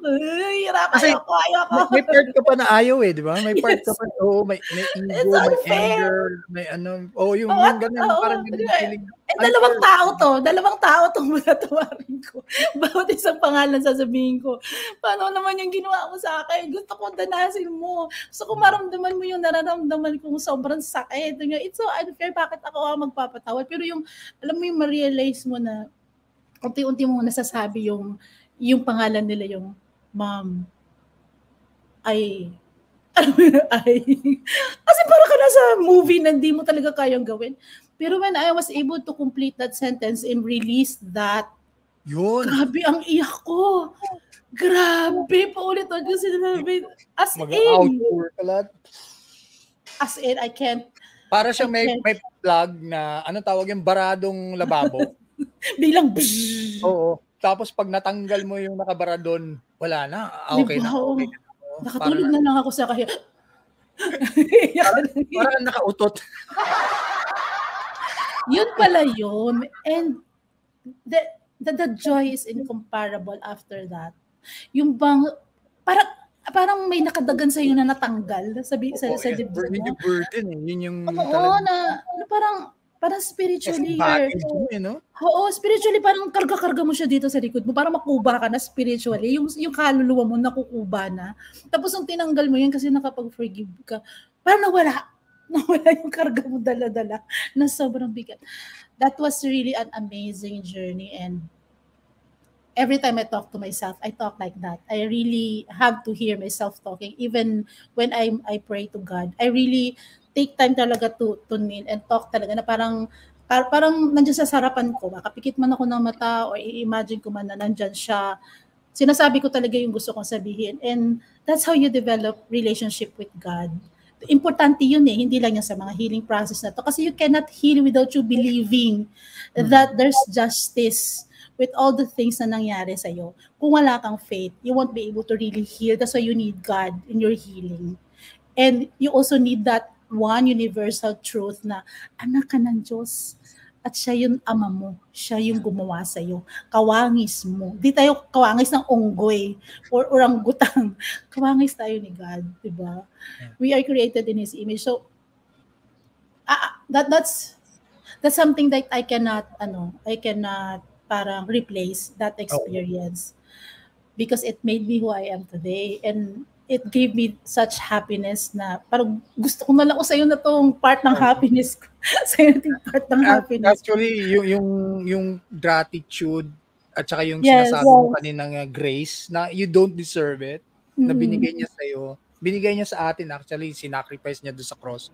Na Yes. nung na-realize ko yung Coach A, tapos when I woke up nung nagkausap tayo, na-realize ko rin na we are two broken persons na pinag-isa. Tapos sabi ko, Lord, ito yung prayer ko. Yung ginagawa naming Unfiltered DNA, alam ko may purpose to Yes. to glorify you. And Kasi we're no longer may broken, open ha? natin, Yeah, we're parang no longer broken. Yun We are yung already healed. Yes. ang daming broken tao ngayon eh. Hmm. Ang daming broke, 15-30 lang. May 100 pesos ka pa ba? Tapos marami pang broken kasi it's because of themselves, their families, their work, their lahat failures in Yes. life. Hindi And- nila maintindihan yan eh. Yes, and actually, wala ka nang magagawa sa ginawang hindi maganda for sa'yo by these people. You cannot change them, you cannot ask them to forgive you, you cannot let them know na, hey, ang ginawa mo sa akin is mali. No, that is not your goal. Your goal is to fix yourself, to heal yourself, to know yourself why are you hurting, kasi that's when you know, hindi ko to deserve. Ito yung deserve ko. Gagawin ko kung ano yung deserve ko. It's really inner work. It's really you will work. Diba parang ikaw, wala ka namang ginawa naman para bumalik siya. Maybe those times na hindi mo pa kaya tagapin, maybe sabi mo, you beg, you wish na sana bumalik siya. But you see, hindi naman nangyari. Diba? All you have to do is to accept that it happened to you, as painful as it is. And then you heal yourself. You help yourself with intention. Hindi mo pwedeng sabihin mo, bukas mag-move on na ako, hindi na ako iiyak. No, it's not that easy. You have to really be intentional in your healing. Bakit gusto mo mag-heal? Kasi gusto ko maging masaya uli sa buhay ko. In the future, I will be happy. For now, I will take time to heal myself, and I want to heal myself. Tingnan mo yung t-shirt ko. Timing, Love Heals. Love heals. Diba? Galing. Tuntua. Diba? And I'm so happy. I'm so happy for you, Ren, no? Kasi in spite of all what happened, gusto ko yung sinabi mo kanina na makukuha mo yung kind of love. Ano ba sabi mo kanina? The love na parang hurt you will also the same love be given back to you, no? Which is true, no? Siguro hindi ko pa nakikita yung time ko or what na. Siguro nasa nursery pa siya. Or nasa kabilang buhay pa siya. Saka naging, Coach, yung healing part, di ba? Yun yung sabi nung pari sa akin, na ikwento mo sa iba-ibang tao, may-heal ka. Yes, you have to expose it talaga. Na-appreciate ko lahat ng mga stranger na nakikinig sa akin. Mas naging interesado sila sa buhay. So sabi nga nila, pwede mong gawing libro, pwede mong ipadala kay Charo Santos, padala mo kay Mel. Ako din. Lahat para sabi ko, sige, it will take time siguro. Kumbaga, pero ang pinaka part ng healing ko is yung family ko mismo. Yes. Nakita ko yung mga kids ko na they're happier kasi wala na yung burden. Kumbaga, parang nakita nila, okay na si Papa. Parang ganun. Okay na si Daddy. Wala na. Yung mom ko, nakita niya rin. So, happy na ako. Then, at the same time, the Lord is gracious enough to give me a partner, a new person, na yun yung naging na pagsisharean ko ng mga kwento ng buhay ko, and at the same time that person like parang admires me every time I say something sa kanya personally, na parang na-appreciate niya. Ngayon na-realize ko naman yun dahil doon sa hurt na part, di ba? Kung na-realize niyo, kung nakapag-forgive kayo sa unang pagkakataon, sana yung John Wick wala ng part 4. Napunod mo na ba yung part 3? Oo, parang gano'n, di ba? Kasi kinuha yung kotse niya, tuloy-tuloy na lahat, lahat puro problema. Yun nga lang, na-survive niya ng lahat yun. Pati yung death niya and everything. So, kung hindi ka ba nakapag-forgive, feeling mo ba galit ka? Oo, may anger pa rin.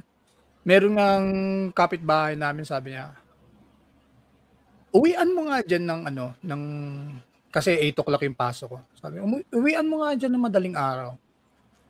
Sabi ko, bakit? Kasi alas 4 na aalis yung isa eh. Sabi ko, Talagang nasa bahay ko pa. Nasa ano. Tapos may isang lumapit sa akin, talagang kilala siyang hitman dati. Ewan ko kung buhay pa yun o hindi na. Sabi niya, "Tol, naawa ako sa'yo." Na parang kagaya ng kwento sa mga Tagalog, iniiputan ka sa ulo mo, so parang gano'n. Right in front of you, right in your house, binababoy ka and everything. And you don't deserve that kasi iba yung pagkakakilala niya sa akin. Kalaro kami basketball and everything. Sabi niya, just give me the permission. Isang bala lang yan para matapos na yung problema mo. Ako natakot naman ako ngayon. Sabi ko, oo, May nag-offer din sa akin yan. oo. Isang bilog lang daw. Oo, Bilog. sabi ko, kinabukasan may pupuntang NBI, may pulis.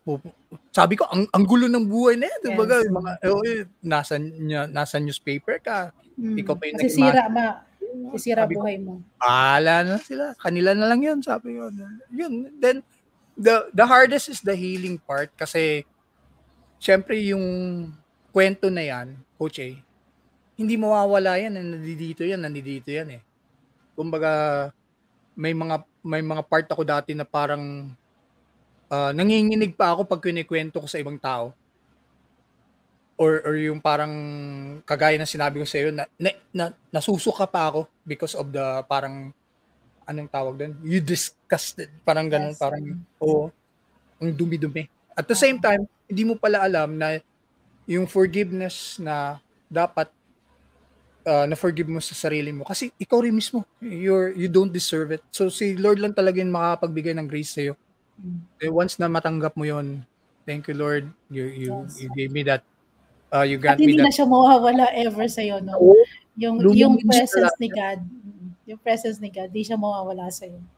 Tsaka yung Holy Spirit makes you feel happy, comfortable. Walang araw ako na anong tawag doon, yung parang kahit hirap ka, hanggang saan yung 100 mo. hindi siya nagiging bothersome sa akin, Coach, kasi binigay ko na lahat. Kumbaga yung burden ko lahat. Sa'yo na lahat yan. Kasi sabi mo, aakayin mo ako. Sabi mo doon sa kwento, yung sa mga pinakamahirap na part ng buhay ko, hindi pala ako yung naglalakad doon sa sand eh. Ikaw pala yung karga-kargan mo pala ako. So parang gano'n. Lahat ng mga pagdadaanan ko moving forward. So yun, etong kagaya ng ginagawa natin ngayon, yung project na Unfiltered DNA, parang binigyan ka lang yan ng parang idea na tapos tayong dalawa, pinag-abot tayo. Di ba? Out of nowhere eh. Kumbaga, yes. So para ako, tuwang-tuwa ako ngayon, yung mga prayers ko, thank you for sa opportunity, thank you sa mga kasi nagiging vessel ako eh. Yun yung pinakamaganda doon, Coach. Instrument. Nagiging instrument ka eh. Nagiging daanan ka, daluyan ka. So, kulang na lang siguro na may dadaan sa atin na 55 million. Tayo na lang magdi-distribute.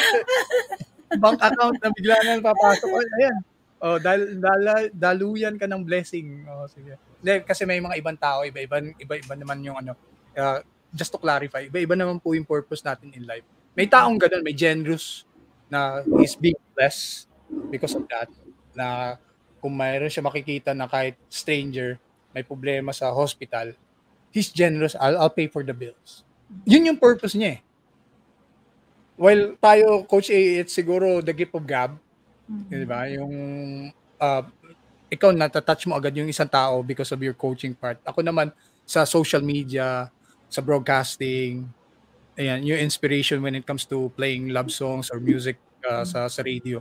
So yun yung gift na binigay sa'yo. So you take advantage of that, which is may part na parang sa depressed life ko na ikinahiya ko yung ginagawa ko. Kumbaga wala naman akong pera dito. Yung pala, hindi pala para sa akin yung training na yun. Para sa ibang tao yun. Doon ko na-realize ngayon eh. Kaya nga tuwang-tuwa ako dito sa Unfiltered DNA natin kasi pinag-abot tayo because meron tayong sari-sariling story natin. Purpose. Pero may similarity.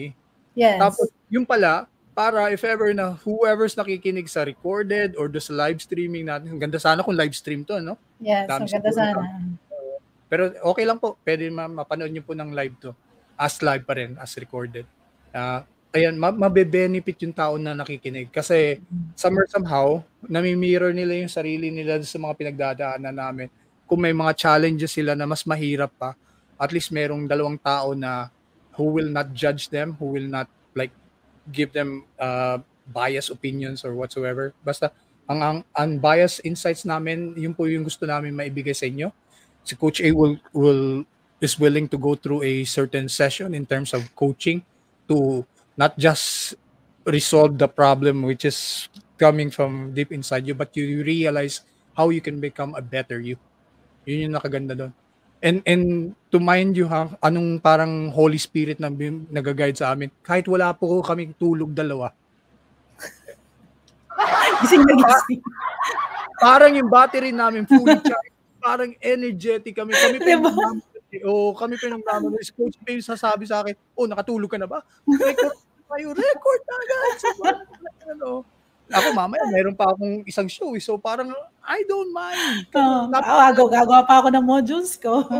Napakahalaga po kasi ng ginagawa namin dito. So sana po sa mga nakaka-appreciate, thank you po sa inyong lahat. Maraming salamat sa mga nakikinig. Coach A, again, thank you. Pasalamatan natin sila sa mga nanonood sa audience natin. Yes. Nakikinig kayo, hindi kayo nagsasalita, hindi kayo nagko-comments, hindi kayo nagbibigay ng mga opinion. Kasi napakahirap po talaga mag-open up. Dapat may part 2 pala to. Oo, yun yung pinaka-challenging doon.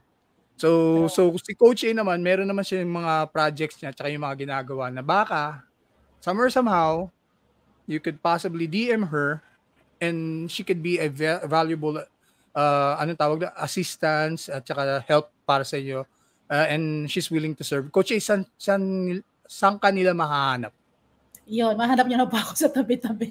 Joke. Yan, nandito lang po ako palagi. Gilid-gilid. Basta dumaan lang kayo sa tamang daanan. Huwag kayo dumaan sa maling daan. Ayun, so I have a Facebook page. My main Facebook name is A. Villegas Alfonso. I also have TikTok account, Life Coach A at The Inside Job, and The Inside Job Facebook page. So, follow nyo lang po yun. And if ever you want my coaching service, mag-DM lang po kayo or mag-PM kayo sa any of those Facebook page. And I have a coaching program that's going to be launched on November 25. Ito yung self-immersion program. So, kung napanood nyo po yung kwento ni Ren kanina, di ba? It's so, napaka-personal. Di ba? Napaka-personal. He has to go through that, kaibuturan ng puso at kaluluwa niya to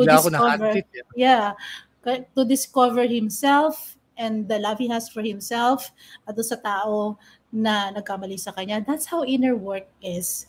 So in that coaching program, you will get to meet you, kung sino ka dito. So mamimit mo yan dyan sa self-immersion program na yan, which is not a recorded coaching program but a live coaching with me. That's 1.5 hours per day. That's for 5 days if you enroll in that program. So there's still a introductory promo. That's $20 discount up until October 31. So DM lang po kayo. Yan, galing Coach A. Thank you very much sa oras and thank you sa time. So, next time, ikaw naman yung sasala. Tinuwig ko lang yun. Nag-ask ako ng questions sa'yo kasi tawag nito, I wanna find out something. And you know what I found out? You are really a happy person now. At alam mo yun, it's a great blessing na tawag nito, makita natin yung sarili natin in a different version now kasi pinagdaanan natin yun. And sabi mo nga, ang pinakamasarap na part doon is that nagising ka na lang isang araw na parang okay na ako. I'm good. Di ba? Taas ang energy ko. Kasi something changed in you. And you can't even sometimes parang determine kung ano yun. Di ba? Pero actually, that's healing. No, that's you unconsciously accepted everything kasi nagsawa ka na. Nagsawa ka na sa nagsawa ka sa self-blame, nagsawa ka sa sakit. Alam mo yung sakit, sobrang sawang-sawa ka na. So, you will come at a point in your life na sasabihin mo na, ayaw ko na. Take advantage of that because miracles will happen after that. And this is a miracle. You seeing us both in one platform is a miracle. Kasi kung kami hindi kami binigyan ng pagkakataon ni God during this time na we're about to give up. Wala kami ngayon dito. So, Wala kami. praise and glory para sa kanya lang. Yes, and it's a miracle, and thank God that we didn't give up during those times. Kasi pareho tayong sinave. May tao na nag-save sa atin, and those are instruments, those are angels na nag-save sa atin, letting us know that, hey, kayong dalawa, meron pa kayong mission. And ito yon. Ito na po yan. Ito, umpisa pa lang po ito. Baka mas malaki pang project ng mga pwedeng magagaling mula dito. Isa lang po ito doon sa yung parang binigyan ng flow, kumbaga binungkal yung lupa para mag-flow yung blessings ni Lord, yung love niya. Yes. Yan. Kasi kami, both Coach A and I are like, we felt the love. We felt the grace. And with the Holy Spirit, we were been enlightened. At saka, naging mas matibay na kami. Kumbaga, kahit anong ibigay mong udet dyan, kaliwaan na pandemic, wala yan. Maliit na bagay, laki-laki ng Diyos ko. Yan. So, sisiw lang yun. Oo, sisiw lang yun. So, yung mga burdens on the day-to-day basis, may mga bills dyan, may mga utang na magtutok-tok sa iyo. Kaya lang yan, wala yan, di problema yan. Pero sa ibang tao, ito lang po, Coach, di ba, totoo to? Sa ibang tao, kahit ang liit-liit na lang na bagay, isang message lang ng home credit, ang laki na ng problema niya. Ayan. Hindi, walang lukuhan yan. Ano yan talaga, kumbaga, may mga challenges. Isang bad call lang sa trabaho, sa call center naman tayo. So, isang bad call lang, talagang sira na isang araw niya. Or isang masamang nasabi ng partner niya, girlfriend, boyfriend, whichever, mahirap na yun. Or kung meron, mas mahirap yung kung nanggaling sa kanya, nakasakit siya ng ibang tao. Ang hirap na, kasi ang hirap talaga mag-open up, ang hirap mag-sorry. Ayan, second, part 2, no? Yung ang hirap mag-sorry. Hirap mag-sorry. So bakit ang hirap mag-sorry? Bakit ang hirap mag-open up? Ngayon yung part 2. Ang hirap na mag-sorry. Bakit ang hirap mag-sorry? So parang mga ganun. Tsaka yung pag-ibig na broken tayo, it's the same love that you will feel. And mas maganda pa yung magbo-bloom pa yan. Kasi bakit? Sasanga-sanga eh. Mas love mo ngayon yung mama mo, mas love mo ngayon yung mga anak mo, mas love mo ngayon, yung sarili mo. Yung tao naka-hurt sa'yo, mas love mo yun. Pwede mo kausapin, embrace, and Siyempre siya naman yung magtataka, bakit mo ako ginaganito? Ako yung nakasakit sa'yo. Kasi hindi pa rin siya nag-go through doon sa healing eh. Wala pa siya doon eh. Oo, di ba? Doon na rin yung forgiveness. At saka yung sa akin, yung feeling na bakit ko na i-share, hindi ako natatakot na nahihiya na ikwento yung buhay ko sa wala na. I'm already healed eh. Yun yung part na yun. Tapos yung healing at saka yung Holy Spirit na nasa akin ngayon, yun po yung enlightenment na gusto ko pong tawag doon, i-reflect naman sa ibang tao, i-resonate, or yung parang yung drop ng tubig sa pail, di ba? Meron parang yung circle. Yun yung gusto ko pong maka-reach as far as vibration, abroad. Frequency. Para ito po yung parang instrument or vessel na ginawa. Pinagkabit kami ni Coach A. Kaya may DNA kasi nasa sarili mo yan, person, di ba? Yung DNA, yung inner yung pagkatao mo. Yeah. Blueprint mo. Blueprint ng buhay mo. And which is ang nakaganda is because of galing sa kanya yan eh. Yung life na yan. So yun. Again, prayer ko on a day-to-day basis, nagpapasalamat ako. Bakit nilagay si Coach A? After ilang years, Coach A? 8 years? 10 years tayo? 8 years, more than 8 years, 9 years. Tapos siguro hinug na tayo parehas. Bigla kasing nawala yung pala lang go through ka. Oo. So ako naman, nasa healing process naman ako noon. Kasi sobrang disconnected ako during the time na we met. Doon sa previous company natin. Tapos, basta it was a different person, right? Oo, iba talaga. Can you remember? I was totally a different person during those times. Ako, iba rin ako dati. So, during that time, yung panahon na nagkakilala tayo, I'm going out dating, promiscuous yung life ko dati. Yun yung isa sa mga pinakamarumi na life ko dati. pwede ako makapagyabang sa mga lalaki kasi nakakalalaki yung ganyan eh. Kumbaga, ang dami mong dinate, parang ang dami mong nakilala, ang daming na-inlove sa'yo, ang dami mong pina-inlove, pinaasa. Nagot ko. Baka may ginosting ka dun, ha? Bahala sila, wala na. Hanapin na lang sila Jesus Christ. Baka basta na-forgive ko na sila, na-forgive ko na yung sarili ko. Move on na. Pero kayong galit sa akin kasi nag-ghosting kita. Ayan. Sorry naman. Uy, sorry naman. Huwag mo na ako i-chat kasi ayoko na patuloy yung mga from the past. So, it's a different me. It's a new me. So, mayabang na ako ngayon para sabihin na ito na po yung life na binigay sa akin because I'm now serving my purpose.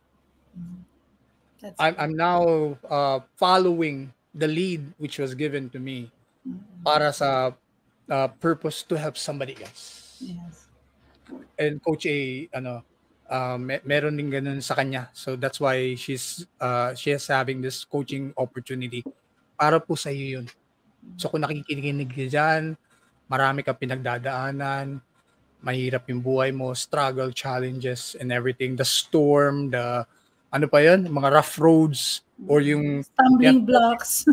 Stumbling blocks, fork on the road. May mahirap yan. Coach A, yun, di ba? Kumbaga, would you choose left or would you right? Di mo alam, di ba? Ano ba talaga? So kung hindi mo pa alam or yung napakadilim ng paligid mo kasi imumulat mo yung mata mo, ang nakikita mo puro mali. Tapos kung pipikit ka naman, walang mangyayari sa'yo. Wala kang So yun yung mga challenges in life eh. So kung diyan ka, nakikinig ka, mapapanood nyo po itong Unfiltered DNA at feeling nyo merong kahit konting spark. Yun yung beacon of hope. Yung lighthouse. Kasi dadaan ho to sa mga newsfeed nyo. Kahit pa paano. Hindi nyo, social media na tayo, hindi nyo makokontrol. Ginagamit rin po yung instrument na yan. Facebook or yung kay Coach A sa TikTok niya or sa YouTube namin is to show it to you because si Lord may purpose pa sa'yo. And kahit dumaan pa, kahit na duman pa yung lighthouse na yan or nakita mo yan lighthouse na yan, kung hindi mo naman finalo at wala kang desire to help yourself para hindi ka maligaw, wala rin naman mangyayari. So, wala sila magagawa kasi madilim eh. Yes, wala talaga. Paligid. Pag nakita mo yun lang yung talagang pupuntahan mo. You have to decide. Puntahan ko ba yun o hindi? Nandiyon lang sa yung procrastination, yung parang second thoughts. Yun yung sa akin na when I drop rock bottom, wala akong magawa. Doon lang agad sa taas. Siya lang talaga eh. Kahit sino pa yung nag-reach out ako, kahit kinausap ko pa si mama, hindi siya nakaka-fulfill doon sa soul mo, kumbaga. So sa kulang dito sa heart mo, ano ba yan? Di ba? Siya lang, no? Siya lang talaga So nung napuno na yung heart ko, I have Jesus Christ in me. Ayan, naging instrument naman ako ngayon. So yun, nakikita niyo po kahit wala pong tulog, napaka-energetic. Kahit buong maghapon pa tayo magdadaldal. Ayan. So yun yung spirit na nasa akin. At saka kay Coach A, tingnan mo, blooming na blooming, pink na pink. Ayan. Pink na pink. So, walang tulog, Walang tulog, pero fighting pa rin. Sige. Coach A, may part 2? Part 2 sa Thursday. Bakit mahirap mag-open? Ayan. Or bakit mahirap mag-forgive? Magandang pwede rin. Magandang topic yan. Sige, kapit natin doon. Again, in behalf of Coach A, in behalf of Unfiltered DNA, my name is Darren Ace. Maraming salamat. Nakikita niyo po ako sa Facebook. I got some followers. Pwede lang niyo ako i-DM kung gusto niyo pong maging part. At saka in the future, Coach A, itong show natin, pwede tayo mag-akyat ng isang tao. Future pa yan hindi pa ngayon. So ngayon it's more on us sharing our purpose para malaman nila ang kwento natin. At the same time, kung anong purpose natin para mas malinaw sa kanila. Sige, Coach A, try to thank our watchers, listeners sa social media. Go ahead. But first off, thank you, Ren, for opening up in this show. Na-hot seat bigla. Na-hot seat bigla. Parang Ngayon ko lang, first time ko lang talaga narinig yung story nito, and I would have to say Isang to linggo you ko na, nang eager, Coach, no? Murag, parang gustong-gusto mo talaga marinig yung kwento mo. marinig, oo. So, na-curious ako, no? Pero, thank you so much for being open and being authentic and being true, no? Pinasilip mo sa amin kung gaano ka bait si God sa atin through your experience. And hindi naman natin to kakayanin lahat kung wala naman talaga siya. Hindi natin pwedeng sabihin na at tawag nito, kaya nating mabuhay nang wala siya. Hindi.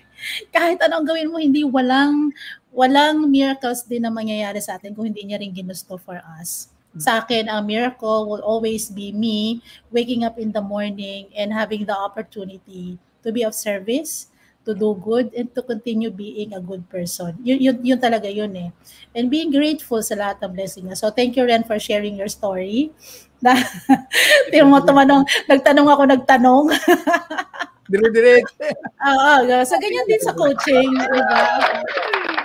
I ask questions talaga that might, that will make you realize really to think about what do you feel, how do you feel about yourself, how do you see yourself in that situation. Pero nung tinitingnan kita, yung mga reaction mo parang, oo, ngayon ko lang ito narinig, di ba? So, that's Okay how coaching is. Yeah, that's how conversation should be. No judgment. You just listen, di ba? And parang empathize, damdamin mo kung ano yung nararamdaman niya so you can respond. If you don't need to respond and just listen, that's a big thing for someone who's going through something. So, that I'm also very conscious during my coaching session. So, you get a glimpse of that. Yun lang, and you can always see me sa aking TikTok and Reels sa Facebook. So my TikTok account is Life Coach A at The Inside Job, and then I have a Facebook page called The Inside Job, and my main Facebook page is A. Villegas Alfonso. So you can send me a DM or a PN for any coaching consultation. I'm giving free 45-minute coaching session. This will, help you start something. Kung may problema ka man ngayon, you don't understand yourself, you have a problem about how you will improve yourself sa career mo, sa relationship mo, sa family mo, or dealing with yourself, though you can send me a DM. Kasi hindi lahat naman ng mga tao kailangan mag-enroll sa coaching. Just, one session, it will have a huge impact in your life. I'm investing time sa inyo because time is the most important and expensive commodity I can give to you. Hindi lang yung experience ko, but my time. And that's something, yes. Hindi ko na kasi mababalik yan. Diba? Hindi ko na mababalik yan, but I find value doing it. Yan. Ayan. Ladies and gentlemen, big hand for Life Coach A. Thank you. Napahabol nga pala Life Coach A kasi tayo, syempre, grassroots, yung life natin sa trabaho. Kung napapansin nyo po, kung meron ko kayo pinagdadaanan, and sa mga, especially sa mga lalaki, pag siguro sa mga babae rin, may mga ganyan din na pagkakataon, i-express nyo yan sa mga kasama nyo o kaibigan nyo. Tapos bigla kayo yayayan, tara, one batch tayo. Walang lokal po. Pagdating mo doon, nakipag-inuman, happy pa kayo, tapos pag na-hot seat ka na, magkikwento ka ng buhay, may isa mag-walk out, ayaw makinig. May isa ikakarga lahat ng mga anger and kasi siya rin meron din palang ganung pinagdadaanan. Gantihan mo yan, tirahin mo na, balatan na natin yun, resbakan na natin. Lahat ng mga ganon. Meron naman isa na makikiiyak sa'yo kasi siya rin meron din pinagdadaanan. Pero ang daming tatawa sa'yo. Tatawanan ka. Lalo tapos, na may mga secret na sa'yo. Ito naman, they want to see you fail, they want to see you na parang anong tawag doon, hurt more. And at the same time, pakakantayin ka pa para pag kumanta ka ng Air Supply, Ray Valera, iyak ka ng iyak ngayon, lahat ng burden, kahit may ilabas mo. Tapos, inom pa, isa, one shot pa. Pagkagising mo, warak na warak ka, wala kang, hindi mo may picture out yung sarili mo. Tapos, ang feeling mo, ang dumi-dumi mo. Yun yung pinakamahirap doon. Kasi you thought these people around you, whether it's a friend, it's a family, or barkada, or na you thought na you can trust them.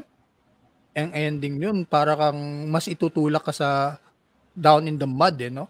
Mas ilalagay ka pa sa putikan. which is ang feeling mo. Yung feeling ko, Coach, talagang nung sumakay ako ng jeep, lumampas pa ako ng almost mga 30 minutes from hindi pa ako nakauwi. Kasi sirang-sira ako. I thought nga pagkagising ko the following day, dahil sa nakipag-inuman ako sa barkada, in-express ko yung nangyari sa akin. Makakatulong sa hindi pala yun. At saka marami ako nakikita dyan eh. Yung mga babae pa nga, tinitake advantage pa ng mga barkada na kasi lasing na eh. Di ba? So magkakaproblema ka ngayon, marirape ka, magkaka-relationship, mabubuntis ka bigla and everything. Dahil dun sa, you thought na those strangers will try to help you because they're fake yun eh. Fake friends na parang we're going to help eh. Hindi pala po yun. So, yun ang pinakamaganda dun is when you realize that you're lost and it's all darkness around you, then there's the beacon of hope. Then nakita mo light. And hindi ipapakita ni Lord yung kung hindi ka nag-pray. Yun yung pinakamaganda dun eh. Kung hindi siya yung... Kung hindi mo siya kausap. Oo, kung hindi mo tinawag, hindi mo kinausap. Kumbaga, kasi darating yung point na, my God, help me. Hindi ko na kaya. Ikaw naman yung hirap na mag-open up sa kanya kasi hiyang-hiya ka sa nangyari sa'yo eh, di ba? Feeling mo di ka worthy. O hindi ka worthy. Which time natin hindi worthy, pero yung grace. We are all worthy of it. Yan. Tapos yung love. Tapos kung nakita ka niya na ano tawag doon, na you deserve the life that He gave you, the gift. Tapos marirealize mo yun, ma-accept mo ngayon yun. Then you will get that lead as a purpose na meron ka palang pwedeng magawa sa kanya. Gagamitin ka as an instrument eh. So yun yung nakaganda dun sa kwento na bibigyan ka ng opportunity. Sige, pinagdaanan mo yan, lahat ng hirap. You gain wisdom. I-embrace ka niyan, mafe-feel mo yan, lalamig yung feeling mo, yung parang biglang may iinit sa'yo.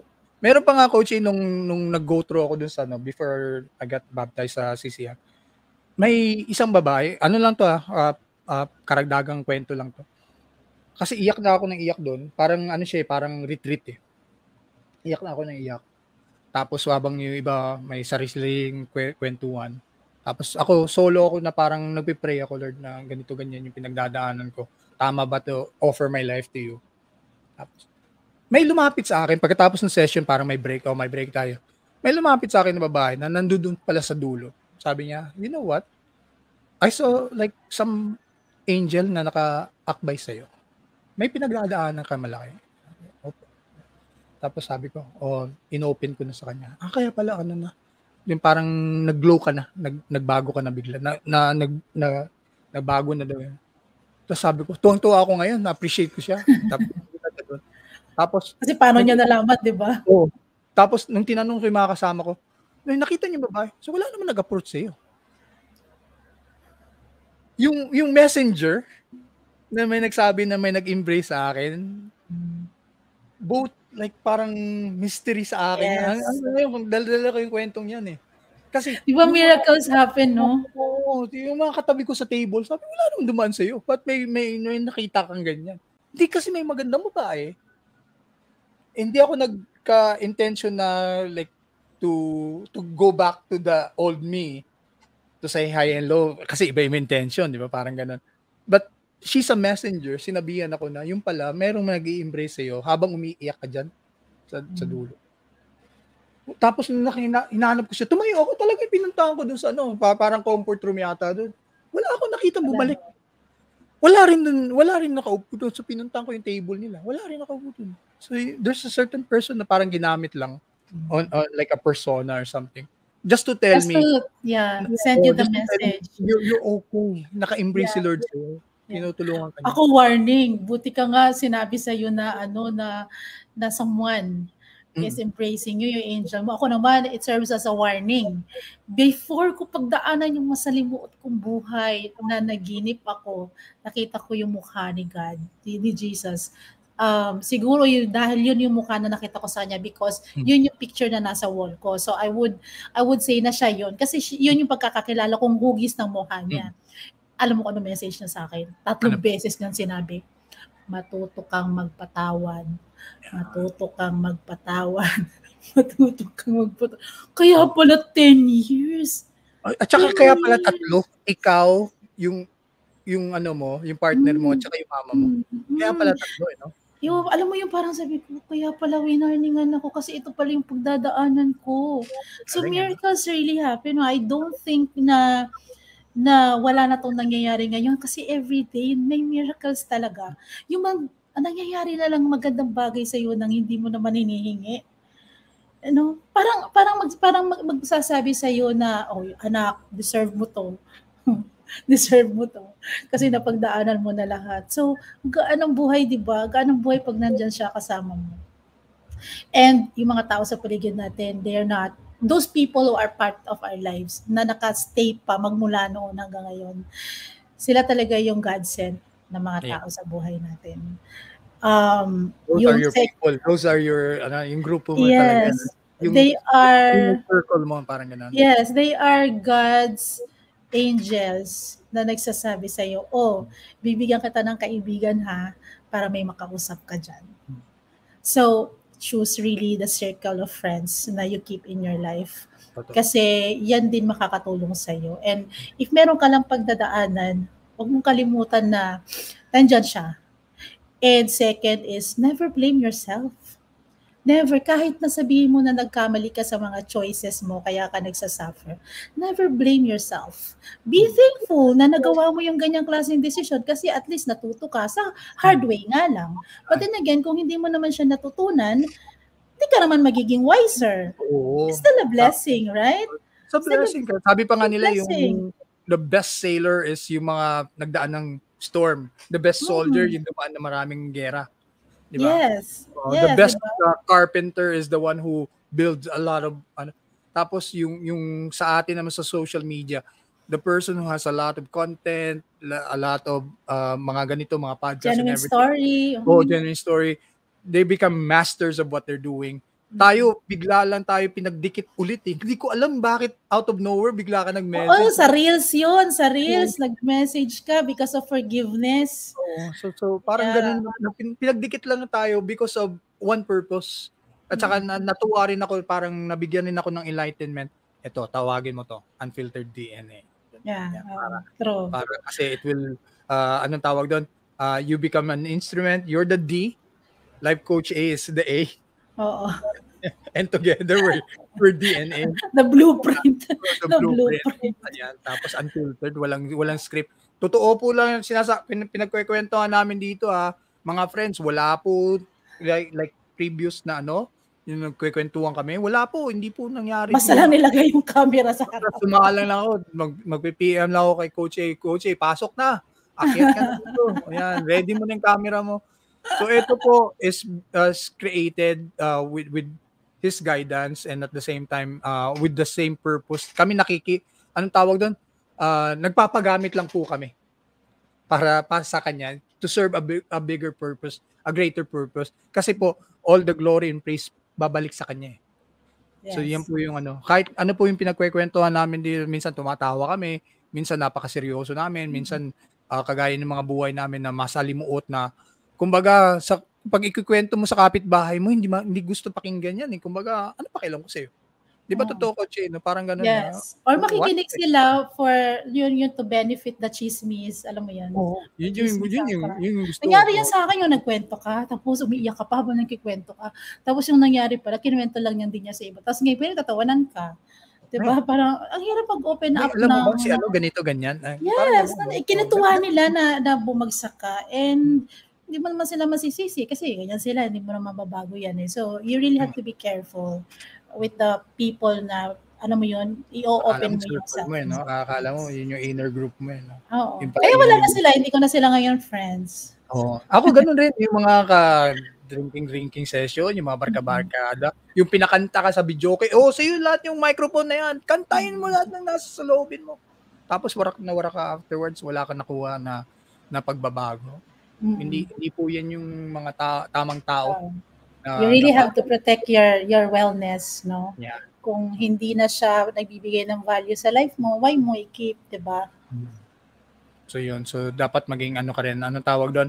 Prayerful para mag-guide ka and at the same time ma-understand mo yung beacon of light is because tinatawag ka na I want to make you as my instrument para makatulong rin sa iba. Kasi ganun naman parang parang anong tawag doon, Coach A?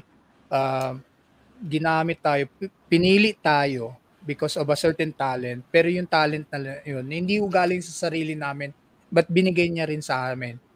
Pinadanas niya sa atin. Hindi pa namin naintindihan yung pinagdadaanan o yung mga parang training o yung mga number of anong tawag doon, yung parang meron ka pang regret kasi sabi, parang hindi ko linya to. May mga ganyan di ba? Parang hindi, kasi may anong tawag doon, merong magpapahiya pa nga sa iyo na hindi ka naman magaling. Yung mga parang gano'n, no? Yes. Kumbaga, may magja-judge sa iyo agad eh. May magsasabi ba, bakit mo ginagawa yan? Parang nagsasayang ka lang ng oras. Parang gano'n. Pero hindi nila alam na may greater purpose pa si Lord para sa iyo kasi instrumento ka. You're like part of the flow na magiging para to reach out somebody. Ito hindi ho namin alam kung sino magko-comment kasi pre-recorded yung ginagawa namin.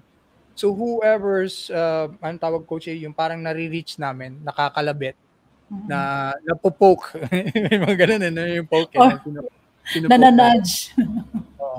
So nag-hi lang sa iyo. So please kung may kahit papaano may tumulak sa iyo or yung sinasabi mong nudge, may konting usog na ganun.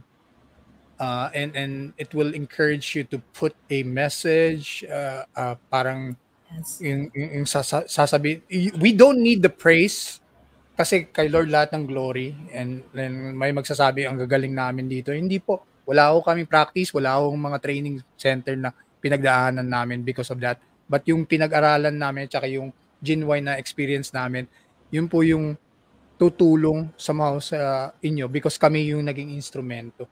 So yung coaching session ni Coach A na which will happen on November 25. Ayan. Ongoing pa rin naman yung coaching. I have naman a regular coaching but this is a different program. It's a 4-day. It's a 4-day self-immersion program. Para siyang retreat. Yeah, na meron talaga siyang oras. Of course, it's a paid program. Lahat naman ng coaching ko paid pero may 45-minute nga ako na for free.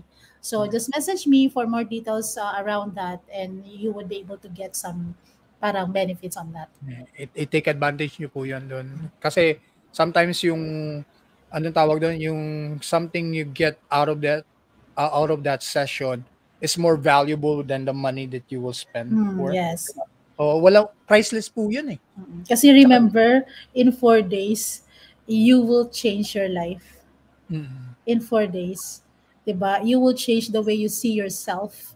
In 4 days, you will get to know the deeper you and unleash that whatever is holding you back to be happy and be productive and be successful and, be the version na gusto mo maging ikaw. Yeah, yung version tulad nga sinabi ko kanina kay Ren. Di ba Ren, ibang-iba ako noon 8 years, 9 years ago. Ibang-iba talaga ako. Sobrang disconnected ako. Yes, I do my job well, no? Pero iba ang aura, iba ang pananaw sa buhay. I don't even know how to smile. You would see me smiling like this before. It's the same story sa akin. Kumaga, napaka-miserable sa akin. Kumaga, I could even like remember a certain friend or classmate na ayaw na makipag-associate sa akin kasi nakikita nilang bigat ang aura. Ang bigat mo, parang ganun. I don't I care for you but ayoko maki-associate sa iyo. So ayun. So ito na po kami ngayon, bagong tao, bagong kwento. Yes. Tapos with the Holy renewed mind and the Holy Spirit is nasa amin na we're trying to reach out for those who are in the darkness or yung tinatawag natin nasa struggle, nasa ilalim ng balon, nahulog sa kanal. Kasi nagkamali ng daan. Nandiyan Lagi kasi dumadaan sa mali. Ba't kasi diyan ka dumaan? Ba't maling tao kasi, no? Kasi it's either na natulak ka mali yung step mo, na-slide ka. May mga ganun naman eh. Yun yung kwento ng buhay eh. Kumbaga, Nadapa ka. nadapa ka, tapos Okay naman, tinamaan ka ng something, sa papunta ka doon. Oo, basta doon ka sa kanal. Yung parang ang dumi-dumi ng feeling mo. Pag nakikita ko yung mga pictures sa social media, yung parang may bata na nakalublob sa kanal, Putik. parang sa putik. Yung parang kumbaga, kailangan mo na shower eh. Diba, pag may nakita kong video tsaka picture na ganyan, itatag talaga kita. Ayun, sige, coach. Kasi kailangan mo yung parang panlinis ng kotse, yung car wash talaga, yung total overhaul, no? Yun yung i-overhaul talaga. I-overhaul ka talaga eh, di ba? Alam mo ba yung kanta na hey lady, lady, di ba? I've never been to Yes.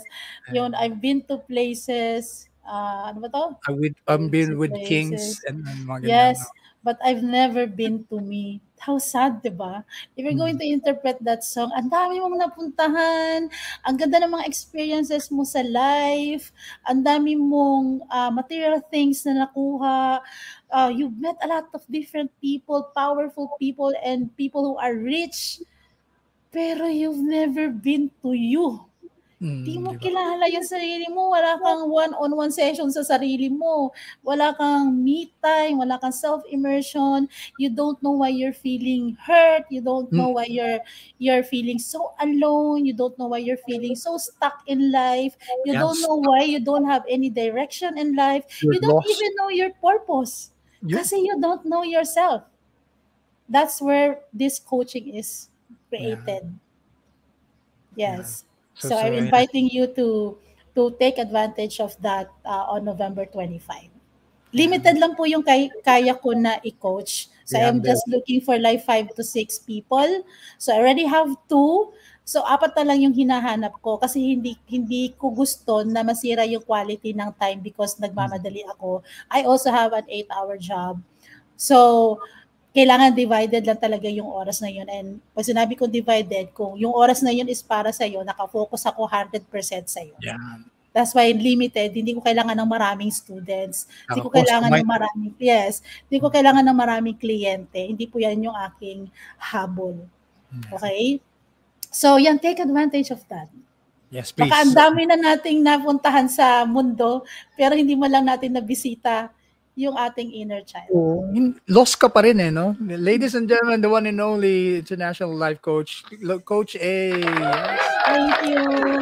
Thank you very much sa time. Oy, 2 oras na tayo. 3 minutes to go. And in behalf of Life Coach A, my name is Darren East. Maraming salamat po. And up until the next episode, again, yung first is to glorify God. Para kay Lord lahat po yung ginagawa namin. Tapos yung kami as an instrument sa amin nagpo-flow, and whatever that we're saying right here right now, we're trying to reach out for someone, for somebody, but baka ikaw yun.